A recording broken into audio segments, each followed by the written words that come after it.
like Garcia's promoter, Oscar De La Hoya, who was stopped by Bernard Hopkins following a paralyzing body shot with a delayed reaction.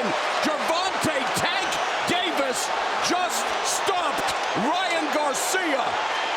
A perfect historical reference that applies here. And for that man, a very, very big moment. Round 7, just as he predicted, Gervonta Tank Davis improves to 29-0 with his 27th knockout. Ryan Garcia tasting defeat for the first time in paralyzing fashion. What a body shot. I mean, I didn't even see it. It was so quick, well-timed. And, I mean, Ryan Garcia, it was like a late reaction. He took a step back, he took a knee, and he was paralyzed. He's looking at the count. What a moment here between Floyd Mayweather and Gervonta Davis. Hasn't always been Hasn't easy. always, yeah. Right, But few man, turbulent moments. Floyd Mayweather instrumental in getting Gervonta Tank Davis to where he is. And Davis talked about it. Brian Custer mentioned it, top of the broadcast, what it meant for Tank Davis to finally be a headliner here in Las Vegas after coming to see his mentor, Floyd Mayweather, on so many different occasions. You know, both these men have had knockouts with body punches. Davis is considered the more devoted body puncher. Good moment of sportsmanship, and his body punching did the job. You know, it's interesting. Abner, you said you didn't even see the punch. I agree with you. Ryan Garcia in previous fights said his left hook to the body's like the ghost punch. Ali had the anchor punch. He has a ghost punch. I think Gervonta Davis may have just stolen that ghost punch. Yeah, I quite didn't see it. It was really fast. And again, it was a really late reaction from Ryan Garcia. And we will have a look at it, several looks, in fact, as we look back at the quick body punch that ended this fight. There it is, the straight left hand down to the body. And you're right, in real time, it was hard to see, but at this juncture, Ryan Garcia just couldn't sustain from it. And, you know, Garcia lands good body punches in fights and has scored knockdowns with them, and here's an example. Abner, have you inspiring talk about what this must be like? I have. Any fighter that's out there knows how tough, how much that hurts. That hurts more than any headshot. We're gonna see the quick reaction from Tank Davis. Boom, well timed, right in the liver. Boom, Ryan Garcia is trying to suck that up, but he can't. It's a late reaction, his body shutting down, and he just took a knee. And I think he thought strategically also, perhaps I can gather myself and not have to take any punishment at the moment, but he just couldn't sustain. And this is a fascinating turn of events, because it didn't look like he was even positioned, Davis, to get a lot of leverage on that left hand. But he got more than enough and landed it at the perfect spot. The perfect spot. And then the crazy thing is that he knew it. Davis knew it. Yeah, nobody thought that Tank Davis was going to stop Ryan Garcia with a body shot. No. Maybe a headshot, maybe knock him out, but stop him with a body shot. Wow. And it was a left hook by the southpaw that did it, making the liver quiver and stopping Ryan Garcia. And I think there were people that felt Davis might be a better body puncher in this, but if a body punch of one was going to make a difference, it was more thought to be Garcia that might do it. But it was, in fact, Gervonta Davis. And as you pointed out, Mauro, history repeating itself as it happened to his promoter. Gervonta Tank Davis headlining his first pay-per-view in Las Vegas. The smile on his face says it all. Is he the new face of boxing? He definitely closed the show in impressive fashion now. 29-0 with 27 KOs. And mamma mia, Gervonta Davis's mama is one happy lady tonight.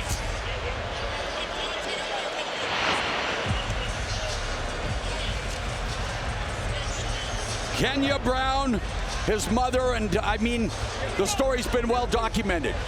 All of the trials and tribulations that he has had to overcome growing up in Baltimore, but here he is on top of the world after Hector, well, delivering on his promise, starching Ryan Garcia with that paralyzing body shot in the 7th. And let's check out the show stats powered by Fast Twitch. When you look at it, here, now this is where Gervonta Davis, he averages 46% of his power punches landed, the best in boxing, 47, I believe. He landed 48% in this fight. And that is very significant. And of course, the 18 body punches landed, the one that was most important. So those are the numbers that are important for him. Let's make it official. Here is Jimmy Lennon Jr.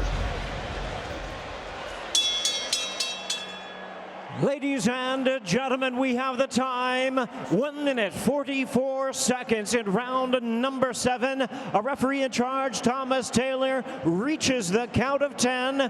He is the winner by way of knockout and still undefeated, Gervonta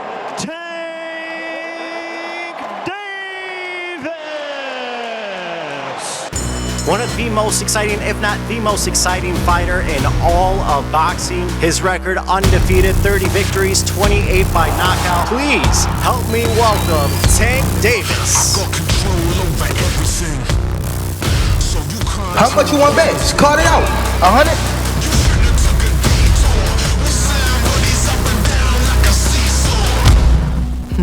I keep telling them. I know you miss me. Russell told us at the end of this fight he will be known as a superstar, looking to keep his knockout streak alive, but by far facing his toughest test against a former 140-pound belt holder in Victor Postol. It cannot be overstated the amount of emotional pressure Postol is dealing with tonight. He is here fighting in Las Vegas. His wife, twin boys remain in his native Ukraine. And the world is praying for peace in Ukraine. His compatriot, Ivan Redkach, tweeting support for Postol. Other Ukrainian fighters, the Klitschko brothers, Vitaly, the mayor of Kiev, Vladimir, another former heavyweight champion. They are taking up arms.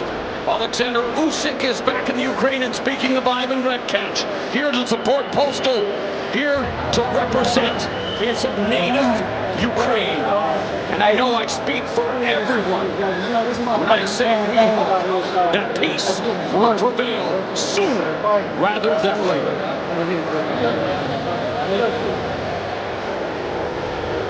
For Gary Antoine Russell, his brother, former featherweight champion Gary Russell Jr. in his corner. Russell's had to deal with his fair share of trauma outside of the ring, his father's health issues, but here's a guy, you hear the statement that you don't choose boxing, boxing chooses you. Russell chose boxing. Here's a kid who was the valedictorian of his high school class, highest GPA. He has options, but he wants to be a superstar. He wants to be the best in the family business of boxing. Al, take us through the tail of the tape, please. Well, one of the numbers that stands out, of course, is the age of Victor Postol at 38. Coming in off a 17-month layoff, will Father Time catch up to him? But he has a 3-inch reach advantage, and he hopes that that helps him counter the rushes of Russell. And let me tell you, Victor Postol has a lot of skill. Here's Jimmy Lennon Jr.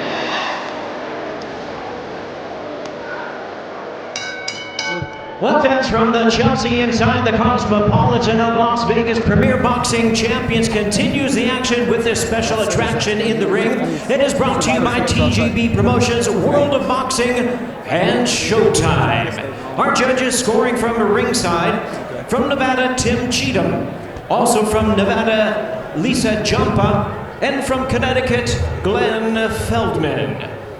Introducing our referee in charge, he'll be giving instructions after the introductions, Mike Ortega. All right, fans, here we go with the co-main event of the evening. 10 rounds of boxing scheduled in a super lightweight special attraction. Introducing to you first on my left, fighting out of the red corner, wearing white trunks trimmed in the colors of the Ukraine flag, blue and yellow. From Lvova, Ukraine, he weighed in at 140.5 pounds. With a record of 31 wins, 3 losses, he has 12 wins coming by way of knockout. Currently ranked the WBC number 7 contender. Ladies and gentlemen, here is the former WBC super lightweight champion of the world, Hector, the Iceman Postol. And his opponent across the ring, fighting out of the blue corner, this 10-round special attraction, wearing gold trunks with blue and black trim. Representing the remarkable boxing family from Capitol Heights, Maryland, he weighed in at 139.5 pounds. He is undefeated with a fine record of 14 wins, no losses, all 14 wins. Coming by way of knockout, tonight making his anticipated Las Vegas debut, here is the 2016 Olympian and the undefeated super lightweight world contender, introducing Gary Antoine Russell. And once again, a referee in charge, and now to give instructions, Mike Ortega. Gentlemen, you know the rules. Good luck to both of you. Touch them up.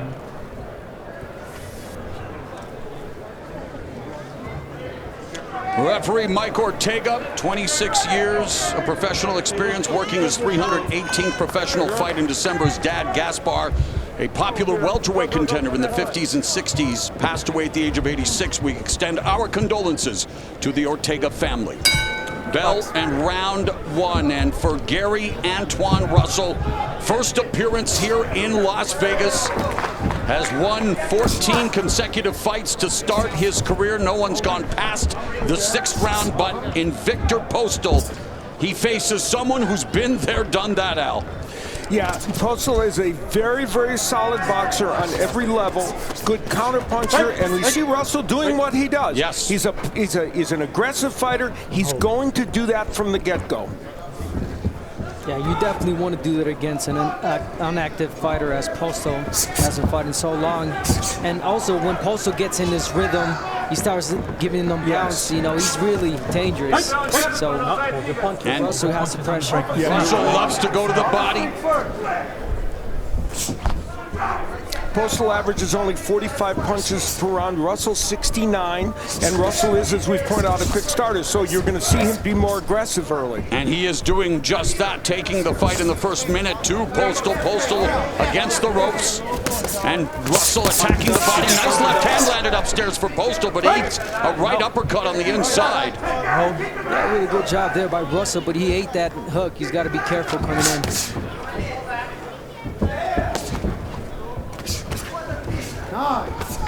Again, going to the body and then finishing with a right hand upstairs for Russell. This fight could well just turn on whether Postol can land a good counter right hands in this fight. He's starting to get his jab unlimbered, but that's where Russell has to worry when he's coming in. And again, Russell has Postol along the ropes, a veteran utilizing some lateral footwork to try to escape, but Russell continues to apply the pressure. And how do you take away the jab from Postol? Well, you jab back. And I think Russell has started doing that, is doing that now. But he follows up with a hard right hand. Good counter right lands for Postol. That's going to be the key for Postol this whole fight. Can he land that punch? And again, a huge gap in terms of the experience advantage for Postol, but we saw that in the first fight, and it ended up with the less experienced Martinez becoming a new champion. But these are the types of fights that Gary Antoine Russell needs to get in his climb up the 140-pound rankings. And despite this being just his 15th professional fight, he feels more than ready to take on a guy who has never been stopped, and losses have come to the cream of the crop in the division.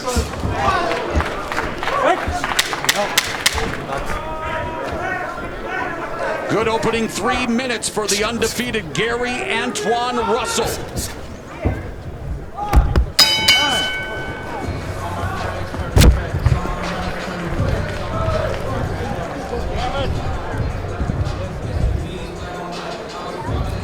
take a look at the keys to victory, and we'll start with Gary Antoine Russell. Don't lunge in. Sometimes he lunges in with the left. That will allow Postol to land that counter right hand. Go downstairs early. Wants to get to the body early. 36% of his punches landed are body punches. And the right hook, he scored several knockouts with that right hook. That's probably his best power punch. As for Victor Postol, stay off the ropes. And we saw in round one, Russell tried to put him there several times. The right hand, and it could be the right uppercut. Postol has a good one, needs to land in his fight, and he needs to take him deep. Russell's never been past the middle of the 6th round. Postol has never lost a 10-round fight. He's 10-0. Postol says having Hall of Fame trainer Freddie Roach in his corner, huge boost for him, always able to give him the right adjustments in training and during the fight, helps his confidence even more.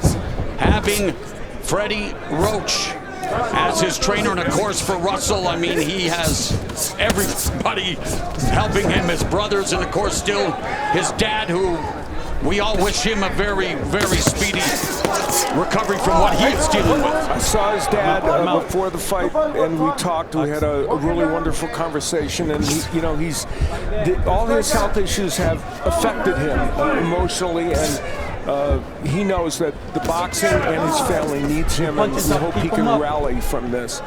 Now, as for Postol, you know, the interesting thing to me is that we're going to see movement and we're going to see boxing from him, but at a certain point, when we hit the 3rd, 4th round, he's going to have to set down on those punches, and he's going to want to do that if he can. He hasn't really let his hands go yet, talking about Postol. He hasn't found his rhythm, hasn't really landed a clean jab. Again, it might be the time up that he's been, you know? Yeah. And then the pressure that Russell is applying. Yeah, it's a 2nd consecutive fight in which Postol coming off a career-long layoff, and in that fight against then unified 140-pound champ Jose Ramirez, Postol gave him all he could handle. I mean, Postol upset Lucas Matisse for the title, lost his first title defense against Terrence Crawford, and then has gone the distance with the likes of Ramirez and Josh Taylor, who just barely hung on to his undisputed title today in Scotland. And by the way, Taylor may move up, which may offer an opportunity for a fight. A subtle change in this round, though. Postol has started to land those counter punches. He landed a couple of good right hands, a couple of left hooks. He's starting to get the rhythm of landing those counter punches. Watch your head coming in. You can't let that happen if you're Russell. You got to keep applying that pressure, working that body. And smart pressure. You can't get hit coming in. In Russell, Postol facing his 4th pure southpaw in his last 6 fights as Russell continues to work the body. And speaking of body shots, it's all Gary Antoine Russell. Yeah, and you would expect that. You're going to see that as this fight goes on. And he's going to do the better body work for sure. Yeah, you want to overwhelm Postol, like we saw in the last fight, you know, with Martinez throwing punches, overwhelming his opponent. You know, in Russell, we are seeing that a little bit more now, throwing looping punches, especially against a fighter that throws straight punches. Doesn't take a Mensa level IQ to know that if Postol's to win, he must establish that jab, as Al's mentioned, and well, we'll see what happens as we go to round 3.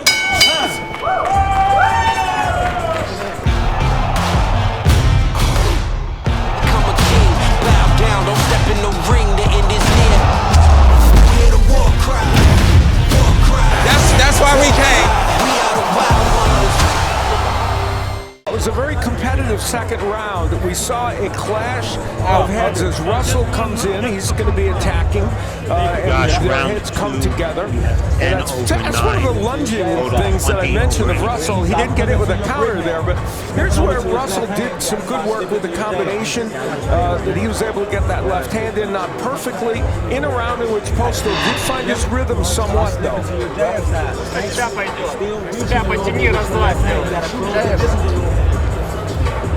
Держи его. На дистанции. Джеб работает. Внутри не стоит таких. So we mentioned how important the jab is for Victor Postol, according to show stats, 0 for 14 in the last round. And there's a jab to the body and a double jab upstairs for Russell, who goes to the body again hard with the left hand. Yeah, again, Postol hasn't really thrown or landed a significant jab. He wants to do that. And the veteran looking to tie up Russell, try to mute his march forward. And you know, even if Postol doesn't land the jab all the time, he's got to throw it because it'll help set out that right hand. Russell continues to go on the attack, bringing the fight to Postol as advertised, feinting a little bit. Saw Freddie Roach earlier, about an hour before our show was to start, and he said, I asked him about Postol's mental condition at this moment. Is he dialed in? And Freddie said yes, he's very dialed in here now. Even with all that's going on, I feel like he's mentally here for this fight. He was just dialed in with that 1-2 combination that landed, then a double right hand that kind of just lunges out there. There it is, and I'm starting to see that from Postol, the old Postol, which is, you know, maintaining that distance, counter punching. There it is. You want to counter punch against a guy that's going to lunge in, Russell. And yet Russell continues to make the investment to the body in hopes of that reaping dividends as this fight unfolds. And we're now seeing the true pattern of this fight because we've seen Postol counter a little bit better. Russell's still going to the body. We're going to see that over the coming rounds. Look at the little bounce that Postol's getting now, and the little step back that creates a great distance for him to land the right hand. Oh, right there, he should have let it go. Yep, that was the place. That was Let him out, let him out. Again, is finding that rhythm, the timing. There's a right hand for Postol, but a counter left upstairs for Russell. Final minute of the third, and a left to the body and one upstairs for Russell, but the veteran Postol trying to utilize his boxing. Stepping back. Again, Russell going to the body. Yeah, you want to invest the body against these older fighters. That's the one thing I tell you, Russell's done a very good job of that thus far in this fight, and this is the closest round of the fight for sure, and the one that if Postol was going to get one so far, this would be the one you might give him, depending. But Russell continuing to attack very well. Right. Mouth. Okay.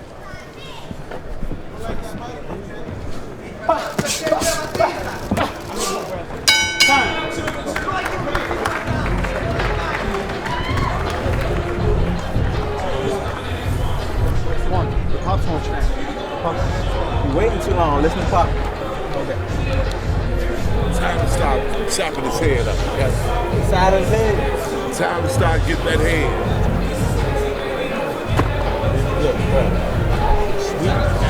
Josh, round 3, we have 9 over 10. Russell, total 29 over 20. Going downstairs with that left hand to the body, and also, of course, we talked about the right hook being a good power weapon for him, and there he demonstrates it. Later on, here's where Postol wants to get that right hand in. He gets hit with the good right hook again by Russell, and that's Gary Antoine Russell's calling card, that right hook. This is my mistake. Grab the bucket. I got the stool.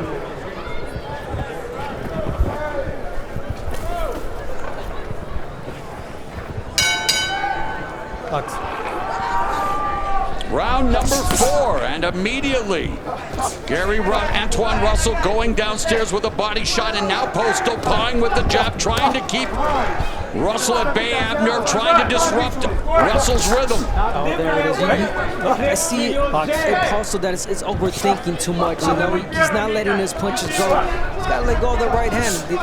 The opening is there.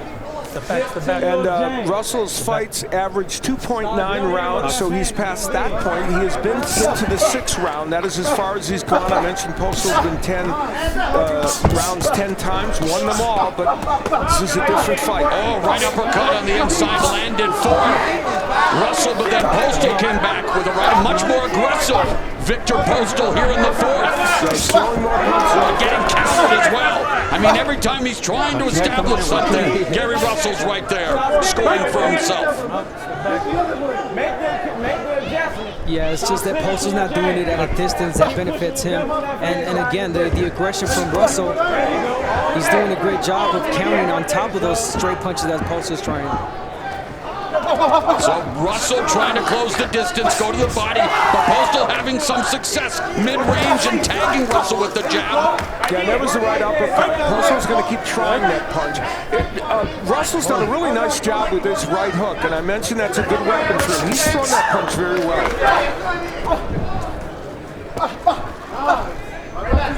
This, like the last round, though, a very competitive round. And Postol has landed 4 jabs, so a much better round than that. Oh, and there's that right hand by Postol that landed, so good exchange here. And Russell trying to land the left, but he gets tagged by the jab from Postol. Those counter punches by Postol, they need to make a difference for him. He's going to need to not just land them, they're going to have to deter Russell. But he's done it in this round. Yeah, much better round for Victor Postol. Final minute of the 4th. And look at the distance that he's in. Yes. That is what's making those punches a lot more powerful and really benefiting Postol. Because Russell, again, he lunges in. Yeah. You gotta wait for him to lunge in and throw a straight right hand and he'll be landing uppercuts also. Sharp counter lefts by Gary Antoine Russell. This is turning into a really interesting match, as we suspected it might.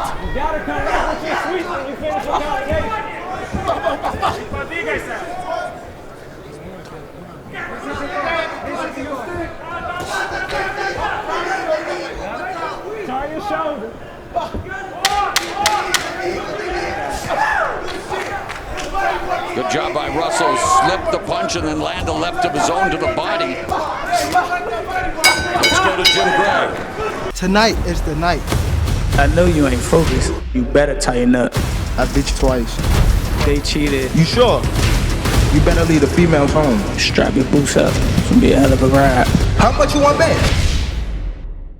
Francisco Martinez becoming a new 115-pound champion. Hector Garcia looking to upset the undefeated Colbert. Garcia coming in as well with no losses as we go to round 5 of this 140-pound battle between the undefeated Gary Antoine Russell, 14-0, all 14 wins coming inside the distance, against a former 140-pound belt holder Victor Postol, 31-3, coming off a career-long layoff of 18 months. And Postol's been a 140-pounder his whole 15-year career, which is really extraordinary in this day and age.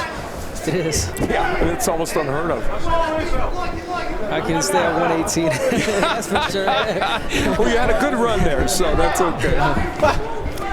Russell continuing the pressure, and he's done a good job with it. It's a little more measured now because Postol has done a few more offensive things. Postol beginning to establish his jab. A couple of counter lefts land for Russell. All right, Postol letting his hands go a little bit more. The rhythm, there it is. We're seeing that rhythm. Uppercut, stepping back, waiting for Russell to make the mistakes. Really good round for Postol.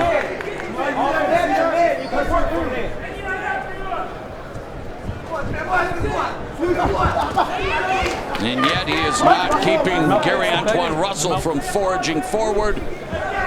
And yet has muted his offense a bit as we look at show stats and total punches.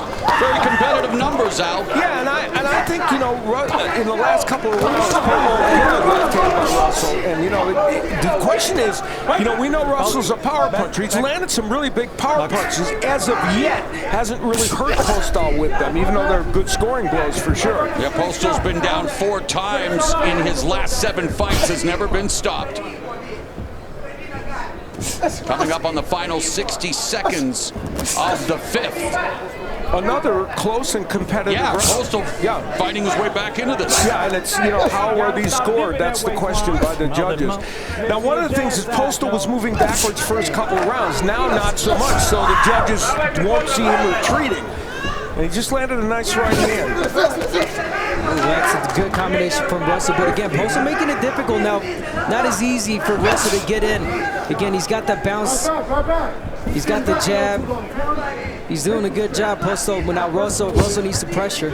One of the things is, Russell's only throwing, he just threw 33 punches so far this round. He normally throws 69 a round, so he's less active right now than he normally would be. Punches up. We talked about it being his most robust exam, and yes, being tested by the veteran Victor Postol.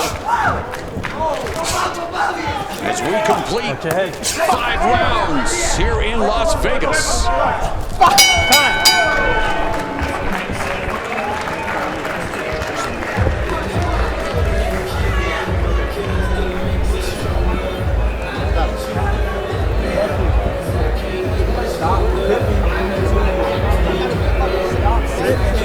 Josh, round 5, we have 9 over 10, total 48, 47.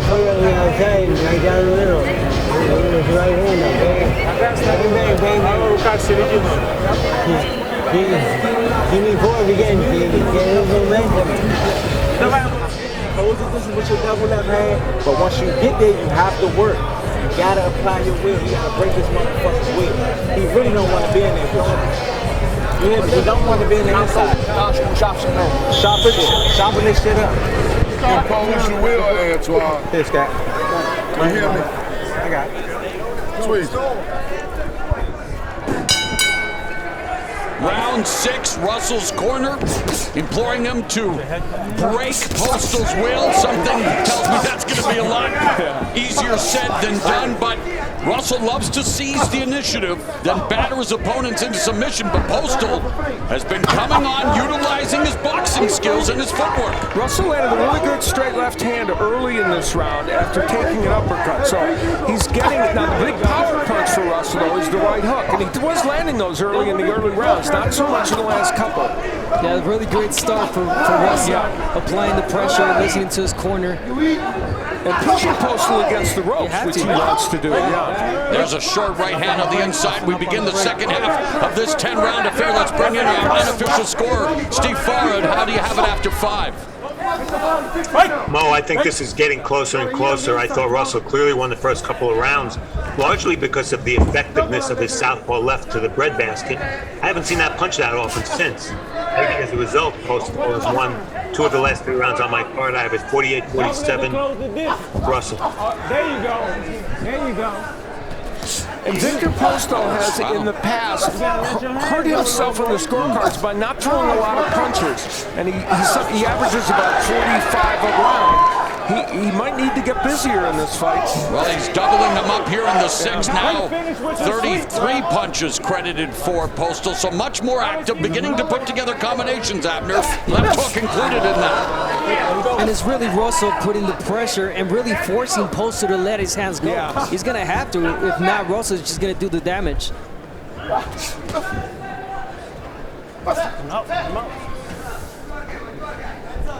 And you know, this fight is a 10-rounder as opposed to a 12-rounder, which Postol has been fighting in recent times. And in a way that benefits Russell, because he hasn't, like I said, he's only been into the 6th round. Now, you see Postol kind of pecking away with that right hand.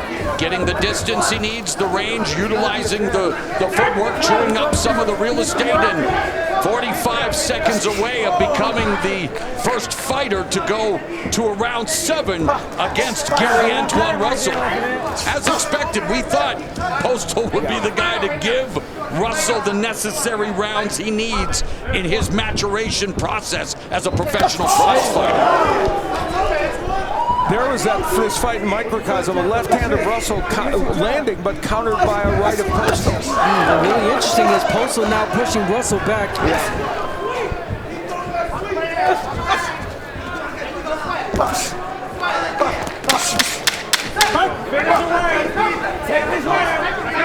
So for the first time, Gary Antoine Russell will see a 7th round in his career, and things are tightening up here in Sin City. I'm back, motherfucker. Y'all know how I'm coming. He gonna pay for it. Now watch this. see Russell as the tour in the break there, also trying to get something in before Mike Ortega breaks them, and he did before the break, so that was legal. Ortega hadn't gotten there yet, but a nice little right hand by Russell. Here's Postol. Getting hit with that left hand by Russell as he tries to land his right. And Russell did, and there's Postol kind of working, but Russell did get the straight left in several times in that round. It was a close round and one that could have gone either way.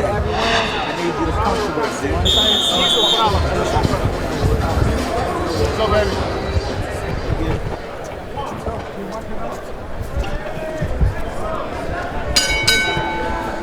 For Postol, 20 of his last 25 fights, including his last 6, have gone the distance. Last fight to not go the full route when he upset Lucas Matisse to win the title back in October 2015, 10th round knockout. And here it is, the first round 7 of Russell's career. Abner, assess what you've seen thus far in this fight. Oh, first of all, I like the adjustments that Postol has made. Being the experienced fighter, yeah, he's been out for 18 months, but you can see that he's dusting that rust up. He's got in the rhythm now. He's maintaining that reach, that distance, which is making it more difficult for Russell to get in. Now Russell again, he's trying. Russell's really rushing in, letting his hands go. But again, Postol making it more difficult for him. Well, we talk a lot about, how's this fight going to go down the stretch, and obviously Postol, who, as I said, has never lost a 10-round fight. That's his record. After that, Russell, we've pointed out, has never been past the 6th round, but here in round 7, he's being aggressive, and he's done some good offensive work. So give him credit for, in a round he's never seen, being the aggressor and being pretty effective. Yeah, he wants to impose his far superior experience in deep waters, and this is the deepest that Russell has gone, age of 25, hoping to become a superstar at 140, and he's in super tough with Postol here. Postol just threw that uppercut. I mentioned that's a punch he wants to land. He's going to have to land a right hand that pushes back or stuns Russell, because I think Russell's got a good rhythm going here offensively at this point in this fight. Great rhythm. He's landed 3 consecutive left overhand hands. He's got to continue with that. Russell. And nice left hand that landed for Russell. That's the one I'm talking about. And what he did earlier also, he jabbed his way in. He double jabbed his way in. Yeah, we talk about adjustments. Russell has found, while he's a right hook on this, that the left hand has been a little more effective for him tonight. He's landed it. Hands tight. Keep walking. Stick to your stand. Stick to your hook side. There you go, all day. Russell has to be careful, doesn't smother his offense when he attacks Postol, and Postol, nice short right hand over the top that lands. Yeah, a moment ago, Postol got a nice counter right hand. Before that one even. You want to change it up, Russell. You don't just want to overthrow that left hand overhand. You want to throw it to the body here and there. Yeah, good point, Ed. Really good point. There it is.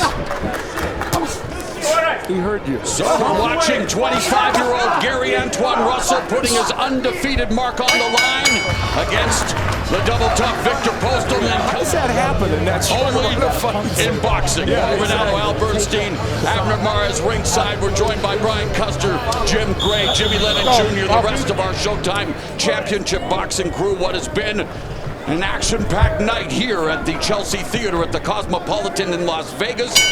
Victor Postol with so much on his mind, trying to remain focused, trying to prove at 38 there is still a lot left in his tank. He feels he still has a chance to make a run at a championship. First, he's got to get through the undefeated youngster Russell. Yeah, putting out of his mind, of course, the issues in Ukraine and trying to just concentrate on dealing with this 25-year-old who is still aggressive in this fight in a round that he's never seen before, and putting a lot of pressure on during the course of this fight.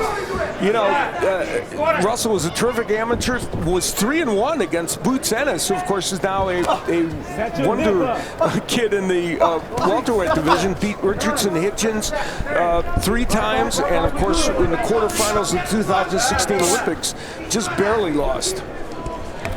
I like how Russell's taking the right hand away from Postol by throwing his left hand to the body. Now he's got Postol thinking he don't want to throw because Russell's landing that straight right hand to the body. There it is.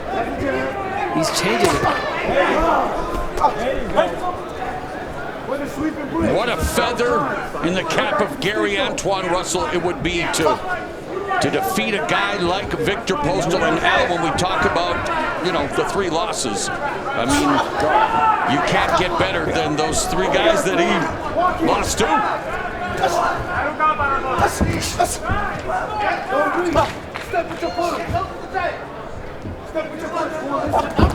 Wow, nice combination by Russell. Popping the head back of Postol. This show stats number will show you kind of the way the fight is hit. There's Russell and how many body shots he has landed against Postol. There's a lot of good headshots. Postol landing more to the heads at this juncture than Russell. And that's where the 2 fighters are mostly concentrated. And Russell's landing plenty to the head as well. Catching shot to the head, that right hook.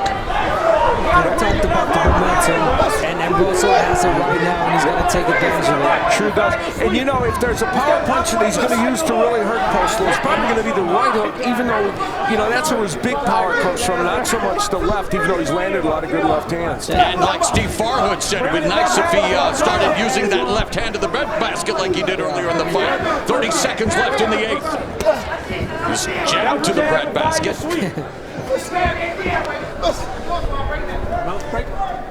And little punches like that are really significant, you know, for a fighter that is trying to get inside. You're measuring, you're hitting the body, you're touching here and there, and then you get your opponent, you know, out of the rhythm. Exchange. Postol opening up. Yeah, he's trying to get that right hand, but very badly at this point. You wanted violence, now it's getting out of control. You wanted violence, now it's getting out of control. Start a riot, now you're in the thick of it all. It's do or die, it's deadly on the tip of your tongue. Barbarians from the animals. Gary Antoine Russell using the jab as a way of getting that left hand in. Good for him. Double jab and then a straight left hand, which is, you know, the way to do it. And against a big, tall guy who's a jabber, that's the way to get on the inside. Abner, that's the way you do it, and he was able to get it in there. And the left hand's not even his major power punch, but it was a good punch. The penultimate round, round number 9, scheduled for 10, the farthest that Gary Antoine Russell has been in his blossoming career, as to be expected against a former champion at 140 pounds in Victor Postol. But now it's that left hand beginning to find a home again for Gary Russell in the early stages of the 9th. You know, you have to say this about Gary Antoine Russell. He was winning all those fights by knockout earlier. He's pushed to a place where he's never been. He has the mental and physical resolve to continue to attack and make his own fight. Good for him for doing that. It's very impressive. And I'm going to add to it the adjustments that he's made in this fight. Little things, little tweaks, you know, body shots, jabbing to the body, feinting, and now really just not looking for a knockout, but really just working his way in smart. Feints, there was a nice feint from him. So, and for Victor Postol, he's got to let his hands go now and hope that a right hand will change the course of this fight. And he's trying. He's trying. Mal mentioned that stat: 20 of 25 fights going the distance for Postol, and you know he normally goes the distance. So right now, that might not be his friend.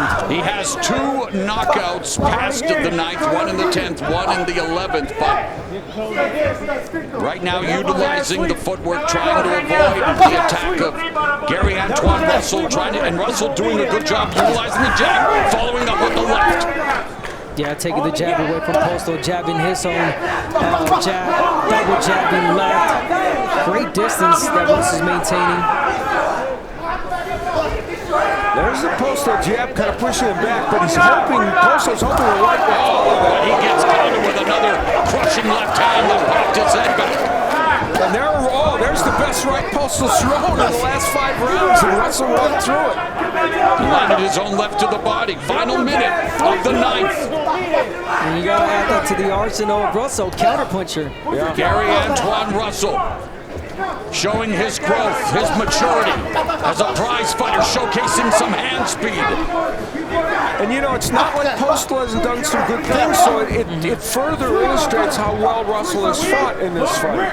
Considering everything that is going on in his native Ukraine, where his wife and 5-year-old twin boys remain safe for the moment, it is incredible to see Victor Postol suit up tonight, showing the courage and the focus. He had spent the first few weeks of camp in Ukraine, came to Los Angeles to train with Freddie Roach, and then we know what happened this weekend. And the fact that we're now 10 seconds from going to the 10th and final round. Hats off to Postol, and so far, great job for Gary Antoine Russell in his growth as a fighter.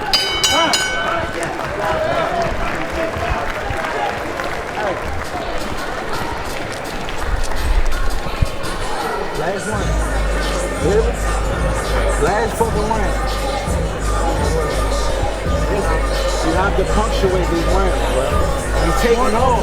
You're supposed to break this guy. Josh, round 9, we have 10 over 9. Stop slipping. Total 88 over 83. Stop slipping to your fucking left hand. Do you hear me? Slip to your hook. Let's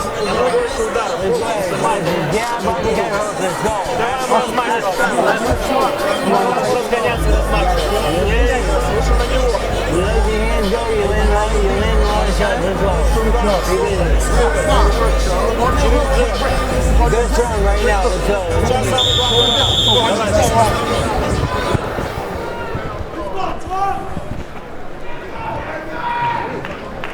Touch him up. 10th and final round, but 4 most important words that Freddie Roach told Postol: let your hands go. You know, Gary Russell Jr. with very interesting advice to his brother. He said, land the right hook. Don't be looking only for your left, because he knows the right. And there it is. There it is. Because he knows that's the true power punch of Russell. Even though he may be winning these rounds, he doesn't want to lunge in with the left like that and put himself in a position to get hit with a right hand. But I think in this last round, you could take that risk of lunging in like that, because Postol, I don't believe that he would have the power to hurt you. Right, that's also an interesting point. And you're right about what Freddie Roach said. Postol just has to try and land something. Now, maybe, you know, we're not the judges. It seems like Russell is taking control of this fight. How the judges are seeing it, we don't know. But, you know, these last rounds have been very good for Russell, at least in our eyes.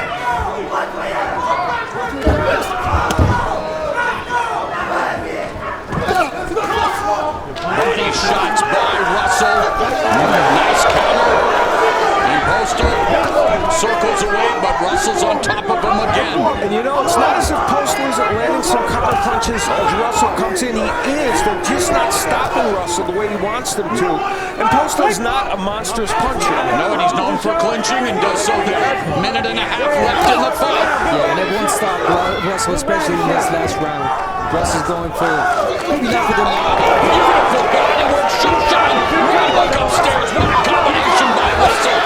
Saving the best for last. Give his brother credit for telling him to lock in that punch in this last round. Great advice from Gary Russell Jr., who does know racing about boxing. Yes, former featherweight champion at the time, longest reigning male champion, fought 8 rounds with, well, literally one arm after suffering a right shoulder injury against Mark Magsayo. But in the final minute here, Gary Antoine Russell expected to be on the receiving end of his toughest test, and well, in many ways was tested, but still proving to be the truth at 140 pounds. He staggered. He Postol literally.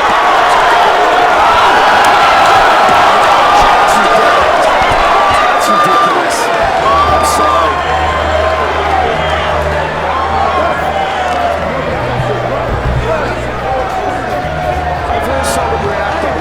Ridiculous, because Postol was defending himself, and you might wait a little. With 29 seconds left in this fight, he was defending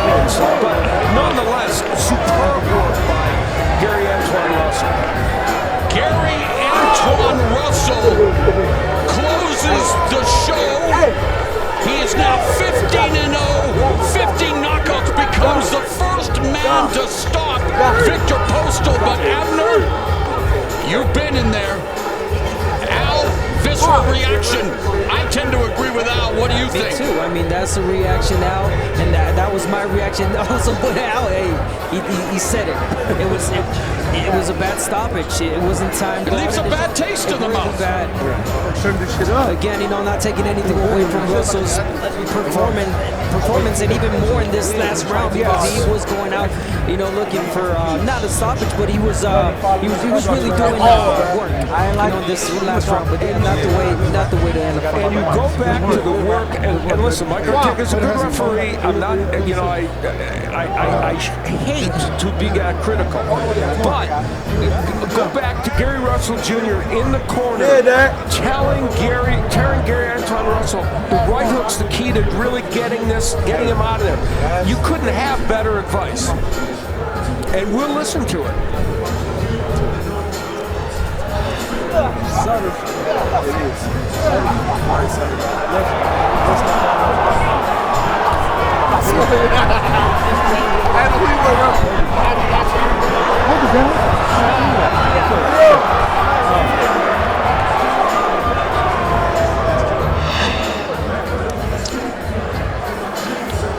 Well, that's where Ortega stopped the fight and felt that, Postol was not Postol complaining, and he understands that, the fight wasn't going his way. Freddie Rhodes clearly not happy about that either. And the Russell family showing their respect to Victor Postol as we go to Jimmy Lennon Jr. Ladies and gentlemen, we have the time of 2 minutes, 31 seconds in round number 10. Our referee in charge, Mike Ortega, stops the contest. He is the winner by way of technical knockout and still undefeated, Gary Anton Russell.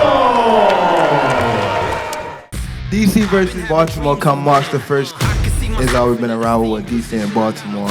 I grew up in Washington, D.C.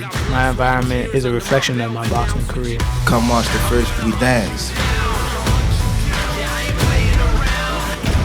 I'm about to make a statement. Tank, you better be ready. I'm gonna be ready. You know how I get.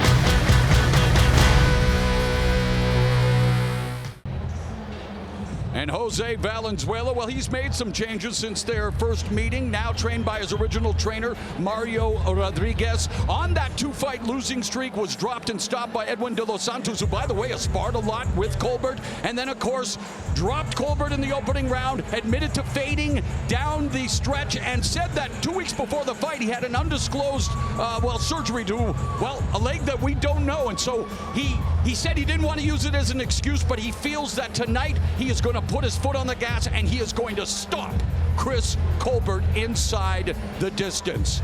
For Colbert, well, he was upset with the fact that Jose Valenzuela didn't take the loss, as controversial as it was, like a man. And he feels that the press that he was forced to take the rematch, he says, no, I make my own decisions. I'm here to make an emphatic statement, and I'm here to prove that that first win was full value. And so, one more time, Al, we take a look at the numbers between these two, and in this fight, the stakes are even higher. That's for sure. Valenzuela believes that he doesn't have to rush to get inside or do anything different because he's got the height advantage and he can stay on the outside and land his power punches. Abner alluded to the fact that this is still a new weight division for Chris Colbert, and many people wonder, does he have the power to be a super effective fighter at 135? We'll see. All right, with the official introductions for this grudge rematch, here once again is Jimmy Lennon Jr. Well, fans, from the Armory here in Minneapolis, Minnesota, Premier Boxing Champions continues the action with a special rematch attraction and a world title eliminator, and it is sanctioned by the WBA, the president, Gilberto Jesus Mendoza, with a supervisor, Kina Malpartida. Introducing our three judges scoring this bout from ringside, from Colorado, Stephen Blea. From Nevada, Tim Cheatham. And from Indiana, Nathan Palmer. Presenting our third man in the ring, our referee in charge of this bout, Joel Scobie.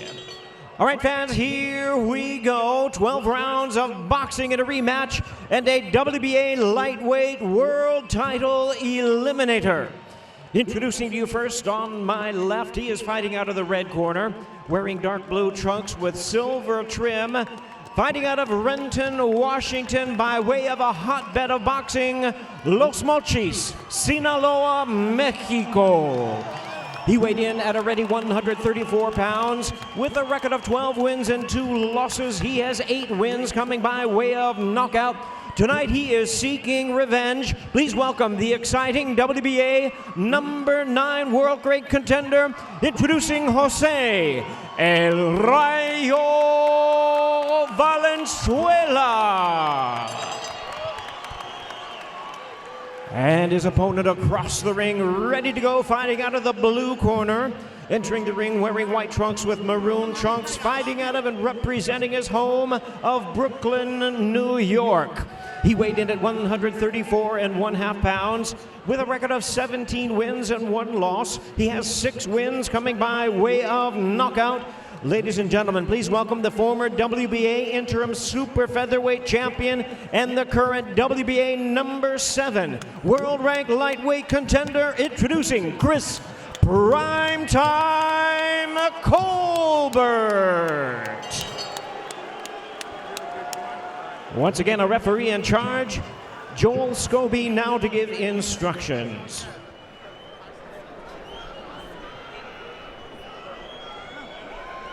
Jose, Chris. Okay, men, I gave you instructions in the dressing room. I remind you to listen and follow my commands. Protect yourself at all times. Touch gloves now. Good luck to you both. Referee Joel Scobie, 10 years pro experience, working his 347th professional fight in front of a sold-out crowd of 5,347 here at the Armory, the largest gate for boxing and most attended boxing event at the Armory. This is boxing event number 111, and it just so happens to be round 11 between Chris Colbert and Jose Valenzuela. Box!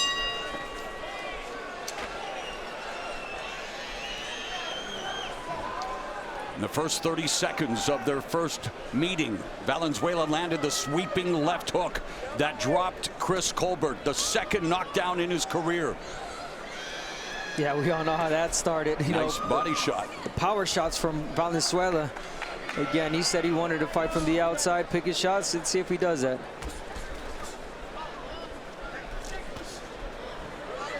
Valenzuela wants to not reach with his left hand, though. Oh, look at him go. Valenzuela sitting down on these shots, rattling Colbert. Colbert showing up on the ropes. Valenzuela dropped him in the first. He's looking to do more than that here in the first round. Mamma mia!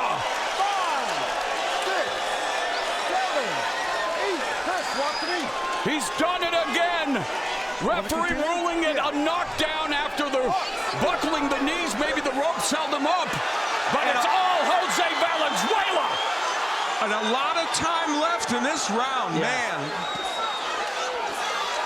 Valenzuela looking to microwave Chris Colbert here. Not even at the midway point of the opening round. Valenzuela said he was going to put the foot on the gas. It is pedal to the metal. And he is bringing hell to Colbert. And for Colbert, in the first round, he was hurt in the last fight. Can he weather this storm? Yeah, that first fight, he got knocked down, but he got back up, and he seemed like he was on his, he was still game, but it looks like Colbert is still hurt in this fight. Colbert looking to weather the storm like a parka, now trying to get back into it. Landed a very nice left hook that put Valenzuela back. Oh, but Valenzuela sitting down on these shots, and really, he has hurt Chris Colbert. Colbert trying to survive on instinct and will, and now fighting back.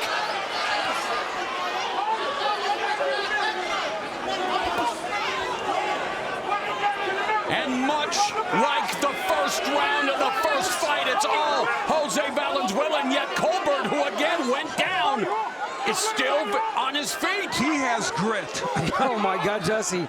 He has grit. With a capital G, and you can add guts as well, as back comes prime time. Chris Colbert, 30 seconds left in the first. We talked about Colbert perhaps being too small for this weight class, 135, but oh my God, has been taking these hard shots like a champ, man.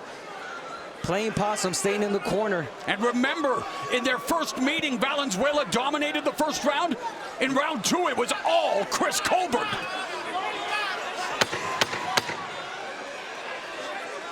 Chris Colbert goes through hellfire and is able to survive the first round, but a dominant round by Valenzuela.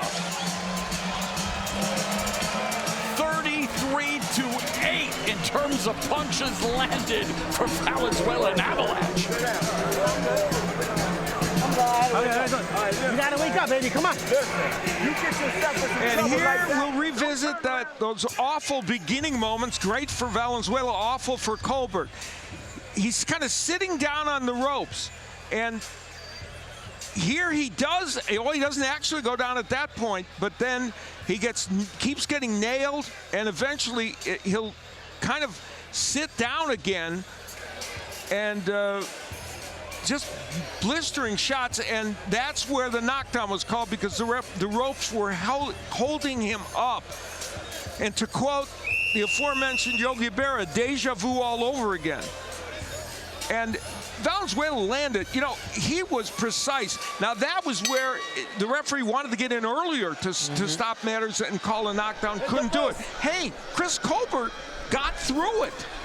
Again. Round number 2, Valenzuela stopped 7 of his last 10 opponents, including a first-round TKO over former 130-pound belt holder Francisco Vargas. And in their first meeting, Chris Colbert fought southpaw 68% of the time. And now again, along the ropes, misses that left hook from Valenzuela. Yeah, that's a place where Colbert does not want to be on the ropes. He says that he feels comfortable there.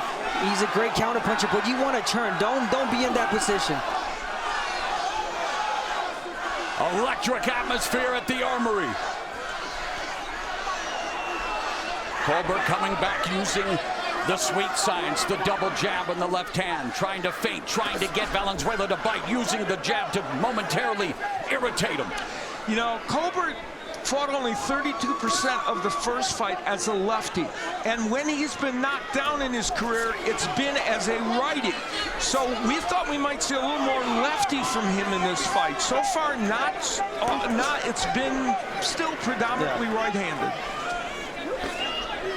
He's starting to do something now. Colbert trying to push Valenzuela back in, and of course that's what you want to do. You want to put Valenzuela on his back foot. Parried the jab there that Valenzuela looks to land his own jab. Just over a minute and a half left in the second. I know. And much like the first fight, a first round knockdown for Valenzuela. And yet here comes Colbert in round 2, just like he did in the second round of the first fight. Out throwing and landing some shots here against Valenzuela. Yeah, you got to give it to Colbert. Not easy to get, your head back in the game after being almost demolished in the first round. And in this round, he's taking control. And Colbert motivated with that stripe of burgundy hair color. It's a tribute to Kesha Terry, who says was like a mother figure to him. She gave him his motivation to fight. She passed away from cancer, dedicating this fight tonight in her memory. And he is in a hell of a fight already. And there he is, switching at southpaw, Colbert, and being effective with it. He landed a beautiful left seconds ago. I'm sorry. And again, yeah, I mean, he's so good at both, stance. I think you can make a strong case, though, that lefty is going to be a little more effective for him. Well, he says he jabs better as a lefty. And he's not going to get hit with the straight left as much as a left-hander. Exactly, yes. Good point. Double jab from Colbert back on his front foot. But it's Valenzuela with the lead foot battle on the outside, winning that battle. But again, similar to the first meeting. Well, let's take a look at what these men might need to do to win, even though we've already seen a lot of the activity. More lateral movement from Colbert. I think that would be a good idea for him. Switch is needed, yes, but make sure you're lefty enough. And combinations. When he does throw combinations, very, very effective. Same shit, but keep dropping the right hand. You drop the right hand down. As for Valenzuela, when he gets on the inside and he's already used the uppercut, he's shown us the straight left hand, which is a super power weapon for him. And here's the key.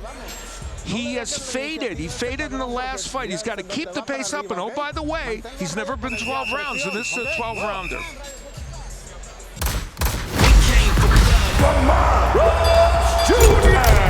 Underdog, top dog, I don't care. Lamont Roach. Talk the talk, can you walk the walk? I'm #1 fighter in the country.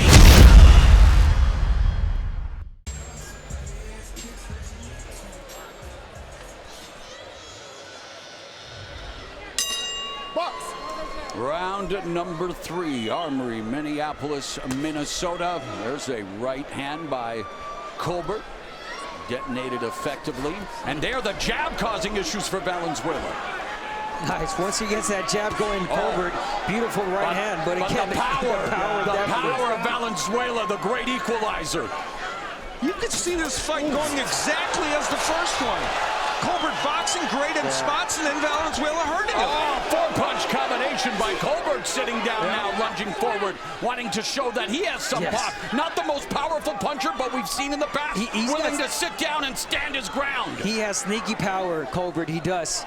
Again, he's more effective with combinations. He's really fluent, fast. But again, the power of Valenzuela just gets him back in this fight.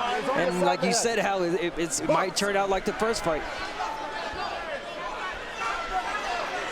I mean, Valenzuela's had 22 knockdowns in 14 pro fights, so we might not have seen the last one in this fight.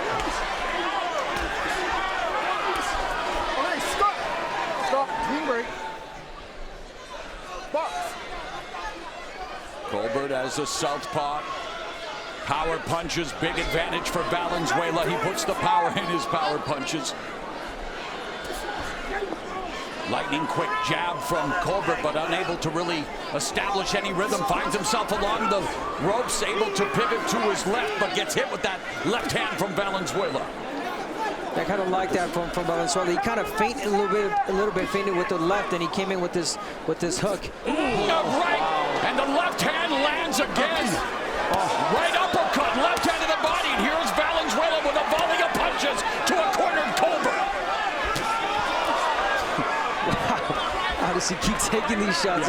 And he's inviting him to go and then hit him. I mean, Colbert has to stay away from the ropes. Colbert's gone down in his last 2 fights.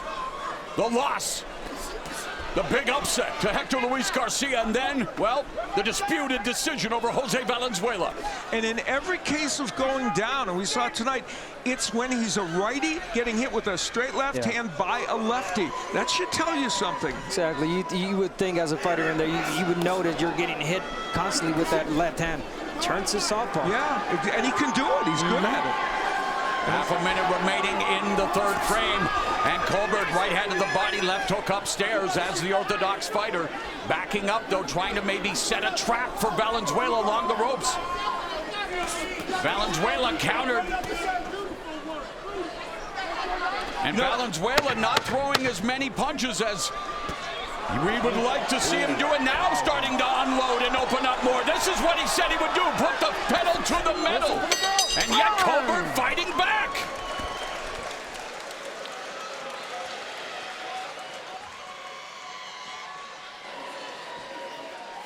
Well, each of these rounds, some wonderful moments. Here's the straight left hand by Valenzuela. I mean, it's a great punch, and that stunned Colbert.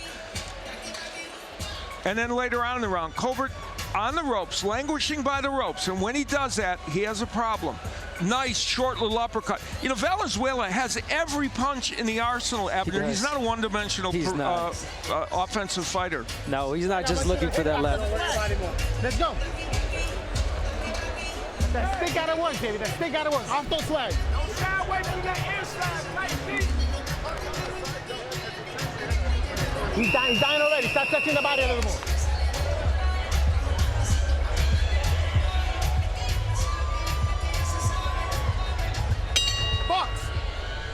With Devin Haney in his master class against Regis Prograis, moving up to 140. Much ado at 135, of course, for Cruz Stevenson. But these two, of course, in the rematch with much higher stakes, a victory moves them one step closer to a shot at a belt at 135 pounds. And they both have expressed an interest in fighting Gervonta Davis as well. Colbert especially said that. And, you know, he's got to prove at this juncture that he can deal with the power of a power-punching lightweight. Yeah, Gervonta Davis known for that power, next level power. Lead right hook lands for Valenzuela, but there's a nice solid 1-2 by Colbert. Nice, you want to keep doing that if you're Colbert. Make him miss, make him pay, use the entire ring. I mean, it looks like Valenzuela is going to be looking for hard shots. And especially along the ropes where Colbert is spending a little too much time. Yeah, but once he gets that jab going, he's so fluent with his punches. Oh, we want to keep doing that. Get that jab in his face. And the one thing as a righty that Colbert can do is nice left hooks, double left hooks, but we haven't seen that as much from him. But I think that to be able to get that punch in, I still wouldn't pay the price of being a righty.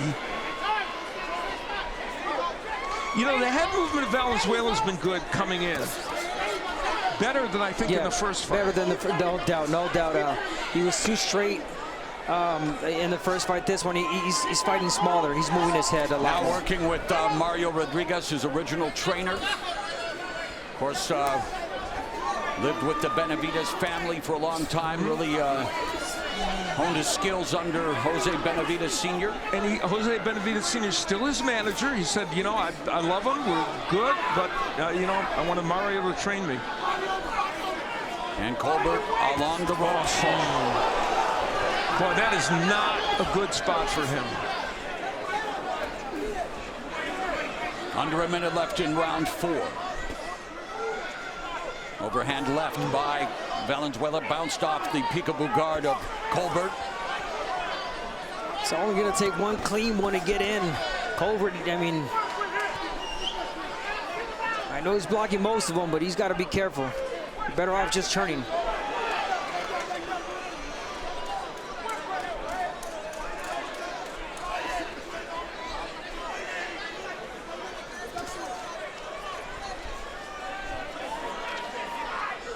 Arielano Sosa, who trains Colbert, this time out, Colbert also worked with Barry Hunter at the Headbangers Gym, and they wanted to get him prepared for this, but right now he's having a tough time.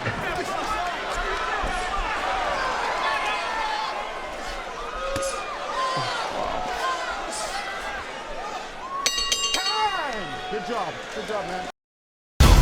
How much you want back? 100? Out the womb, I was ready for action, ready to smash it. No sleep till daylight, homie, and I'm going full speed, no brake lights on me. Gotta get it, I'll admit it, I'm a menace. You can come and put your pants on me. We begin round 5, scheduled for 12. Great lady. Amazing dancer till the end. Just an amazing spirit of life, that woman, unbelievable. And, well, we're seeing two fighters with plenty of spirit in this one as Chris Colbert tries to find a way to navigate that minefield of power, but that jab is effective for Colbert. No, it's really effective, and it's even more when he follows up with more combinations. A right hand after that jab. He's taking the jab away from Valenzuela. Perfect, good. Get your right hand in and turn. There you go. You know, the interesting thing about this fight, now I thought Valenzuela still had a very good 4th round, but it's a 12-rounder. There are rounds for Colbert, if he can do what he did in the first fight, to still get back into this fight, but he's got to do it. Yeah, for Colbert, his 5th scheduled 12-rounder. He's 3-1 with 1 knockout, and for Valenzuela, Al, you mentioned it. This is a step up for him, and there's that overhand left. There's a jab, nice jab, and the left, and now again, sitting down on the shots. It's the high guard of Colbert, blocking some of them, but still feeling the impact. Yeah, those right hooks are getting around, and he's moving laterally, Valenzuela, as he's doing that. Yeah, I think something he's got to try now new is the body.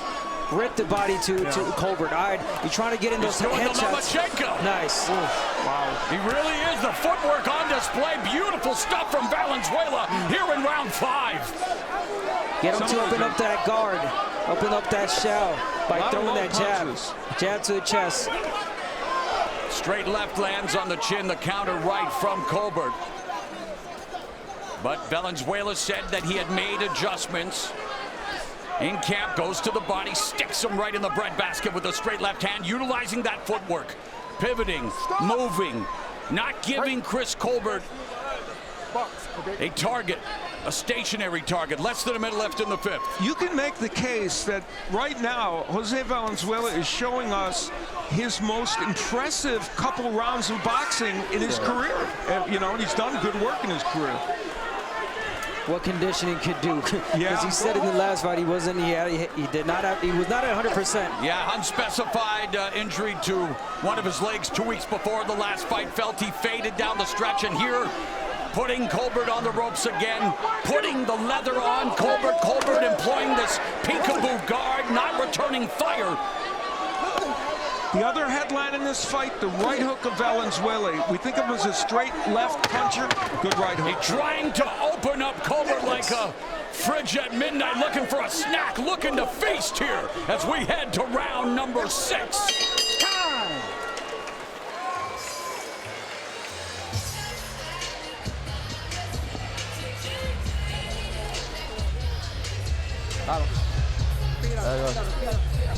Breathe, nice and deep.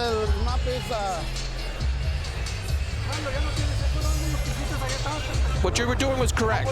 Keep doing that. Keep doing it. When you have his hands up, keep working on the elbows too.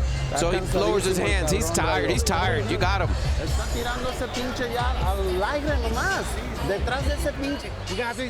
think he's winning this fight right now. Fix it. Look for the counter right hand. We're gonna have to bow down, baby. You want this shit? We're gonna have to done. All right, so show me. Show me. Nervous. I am not nervous. I want you to fucking show me. Let's go. The ring is the theater of truth, and Aureliano Sosa delivering some hard truth to Chris Colbert, and it didn't sound like Colbert wanted to hear it. Round number 6. A bit of a debate in that corner. A lot of pride, confidence from Colbert. He's always shown it, and I think that is exactly what's kept him in this fight. Because he's so far he's taking a beating. Hooks by Valenzuela, getting around the guard of Colbert again. He's left uppercut by Valenzuela. Here comes Colbert now. But the question, and Al, you asked it, in now his third fight at 135, does Colbert have the power to hurt Valenzuela, to thwart his offense? Valenzuela is landing 46% of his power punches, everything other than the jab. That's obviously terrific. Colbert normally lands 41% of his power punches. He's down around 32% in this fight. Abner, Al mentioned it, you mentioned it, we're seeing it on display. The improvements to the boxing technique, the footwork, the head movement, the craft of Jose Valenzuela continues to be sharpened. Yeah, I mean, the angles, the Lomachenko, we keep bringing it up. I mean, the way he turns. I mean, the sidestep, everything. And I mean, you're able to do that against a fighter that's standing in front of you on his shell. Perfect for Valenzuela, showing us that he has more. And you know, again, showing a different side. You know, when Colbert can come forward, he gets some good work done. No doubt. The problem is, then he gets hit with a big power punch, and it all kind of goes away. Unfortunately, he goes back to the weight class. I feel like this is too much of a weight class for him. He should go back down because he can't do anything. He tries, but then one hard shot sets you back. He puts you on the ropes. The case could be made that, Colbert should be 0-2 at 135. The hand! Down goes Colbert! Jose the Light Valenzuela just put him out like a light.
happy to see Chris Colbert responsive and talking to the doctor. That man, Jose Valenzuela, put on a bravura performance. We talked about the fact that he added a number of elements to this fight. And one of the elements he added was an even improved right hook.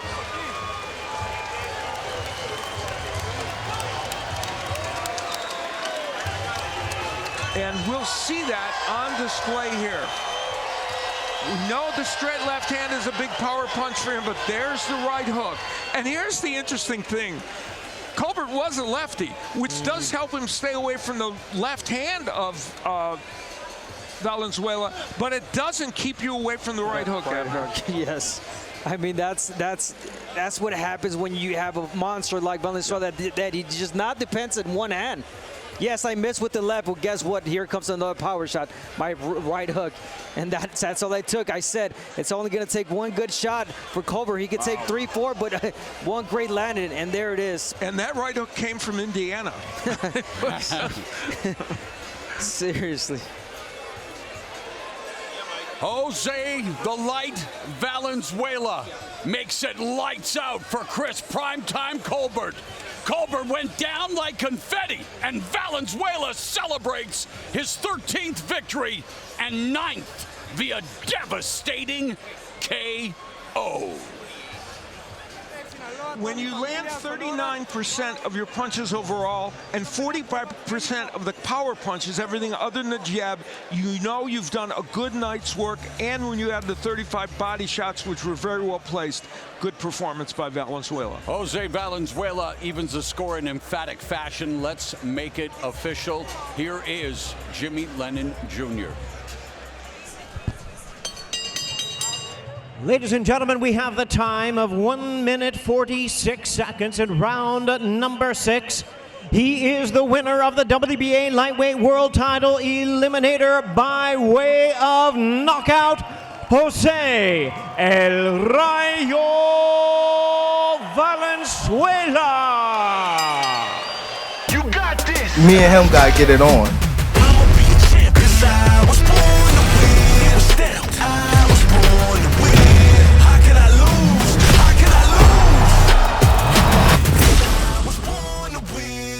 As we look at the numbers in the tail of the tape, very similar dimensions for these two fighters, but the weight, which Mauro alluded to, is a key for Garcia because he's back down where he's more comfortable. And he had really not been at 130 for that long before he had a world title fight. He had moved up at that point. So definitely back at a more comfortable weight for himself. And here are the rules for our fights tonight in Nevada. Only the referee can stop the contest. All right, it is time to get the official introductions from our Hall of Fame ring announcer, Jimmy Lennon Jr.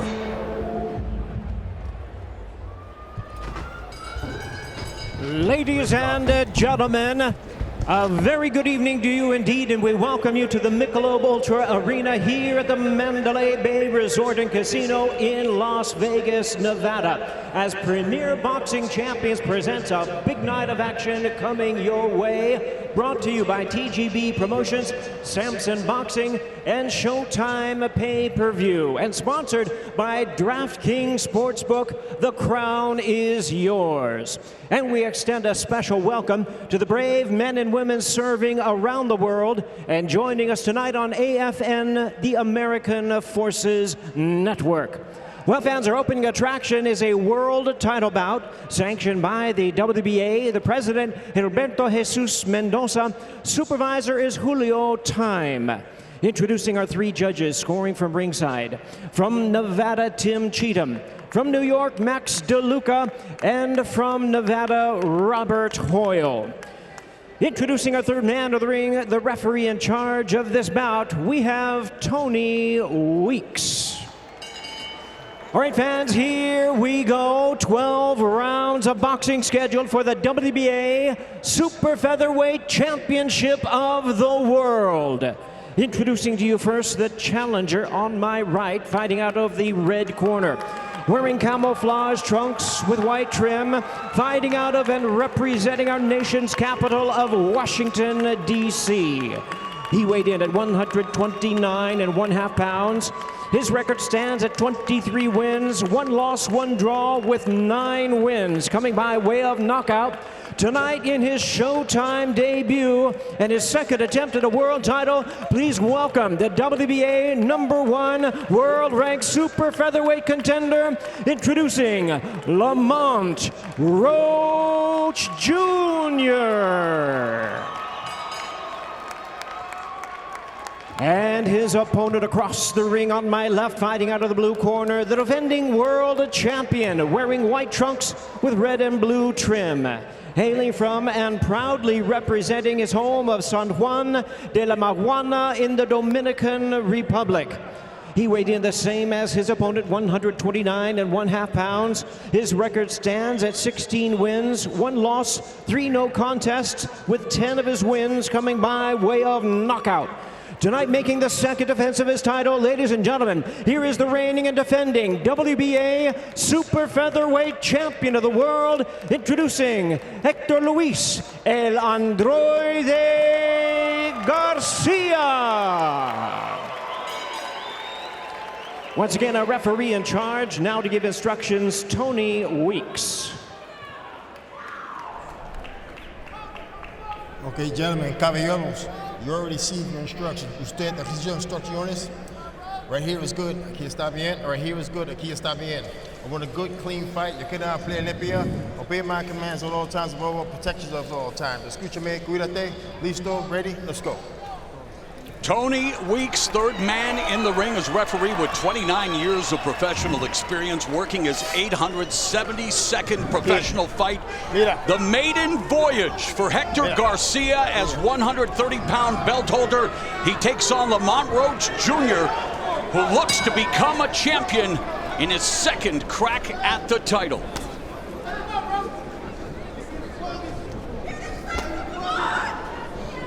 And that's exactly how you want to start off the fight as Roach. You want to dictate the pace. You want to throw the jab, keep Garcia on his back foot, and so far he's starting off good. Meanwhile, conventional wisdom has Garcia needing to be the aggressor from the opening bell if he's to have success in this title defense. And we saw him, obviously, Al, against Gervonta Davis, moving up in weight against one of the world's best. Offense wasn't as active as it was in his breakthrough performance against Colbert, and he told us that he would get back to fighting a similar style like he did against Colbert and in his victory over Gutierrez to win the title. Yeah, he's kind of trying to reverse about 12 rounds of boxing that didn't go as well for him as the ones that preceded it.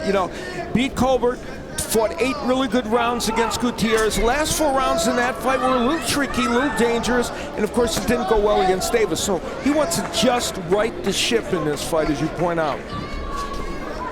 Yeah, and I think the fight against Davis, he respected his power too much. He was on his back foot, trying to counterpunch. But again, what works for Garcia is the pressure, volume punching, looping overhands, and so far he's not doing that.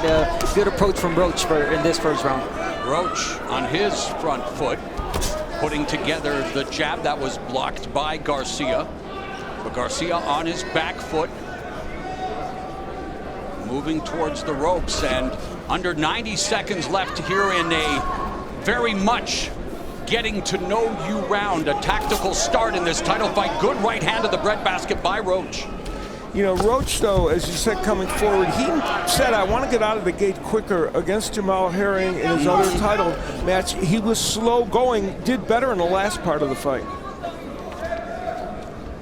Under a minute left here in the first. Sorry, Abner. Yeah, even in this round, even though he's not throwing as much Roach, he's throwing the right punches. I mean, he's putting the pressure that he needs to, as he's doing right there. The jab is there. Not enough from Garcia. Again, stealing the round, Roaches. Neither fighter having an offensive outburst here in the opening round. Roach 5 of 18. Garcia just 2 for 14 as we come up on the final 30 seconds. So much for that aggressive start. And there's another solid right hand to the body. Roach committed to going to the body. In fact, 30% of his landed punches are body shots, only 15% for Garcia. And he scored several knockdowns in recent fights with body punches. Don't hold him, don't hold him. Stop, stop, stop, stop. Then we go.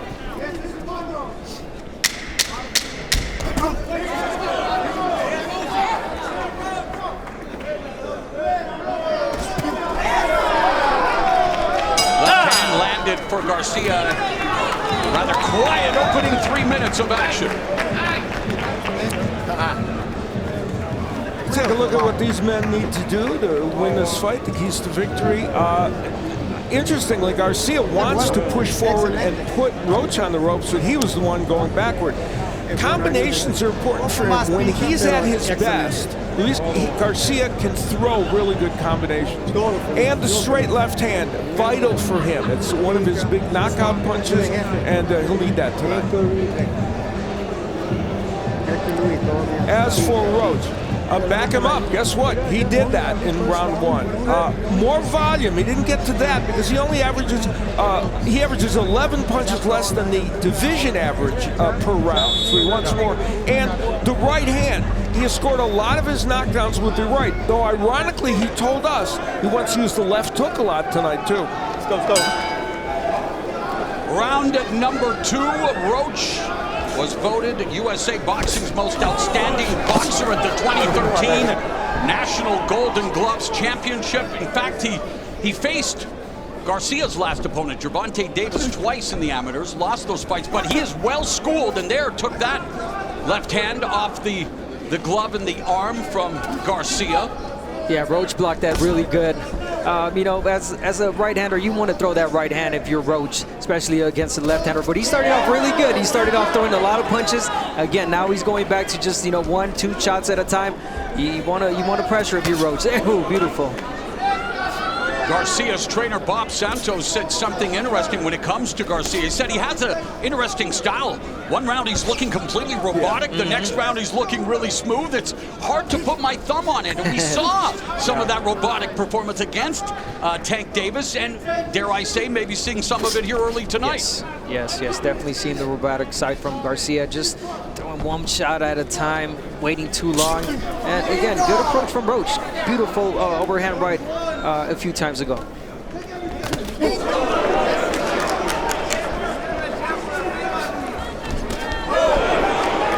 And we've seen Roach in the tape when he broke down and going for the left hook. He can slap his punches sometimes. Yeah, that was kind of a slap right there from Roach, that left hand. But again, it got in, it made contact, so good for him. But again, the right hand has been venom for Garcia. You know, Roach is, of course, we know he said he fought a herring. In 2018, he fought 3 lefties that year. All of his fights were against lefties. He feels his style works against left-handers. Garcia curled the lead right hook around the guard of Roach, but trying to parry the jab. There again, launches and lands. So he tested the waters, found that it was to his liking, and then landed the lead right hook upstairs. And Garcia, you know, the left hand is a big knockout punch for him. When he's at his best, as he was against Colbert, we saw a lot of right hooks to both the body and the head. There's a straight right down the pipe, splits the guard of the champion. Again, I see Garcia, he's trying to, it seems like he wants to counter-punch Roach, but again, Roach is really smart. He knows that, that's what he's looking for. When it comes to rounds, the second verse, and you'll appreciate this, Al, as a singer, the second verse same as the first, according to our stats. That's exactly right, yeah.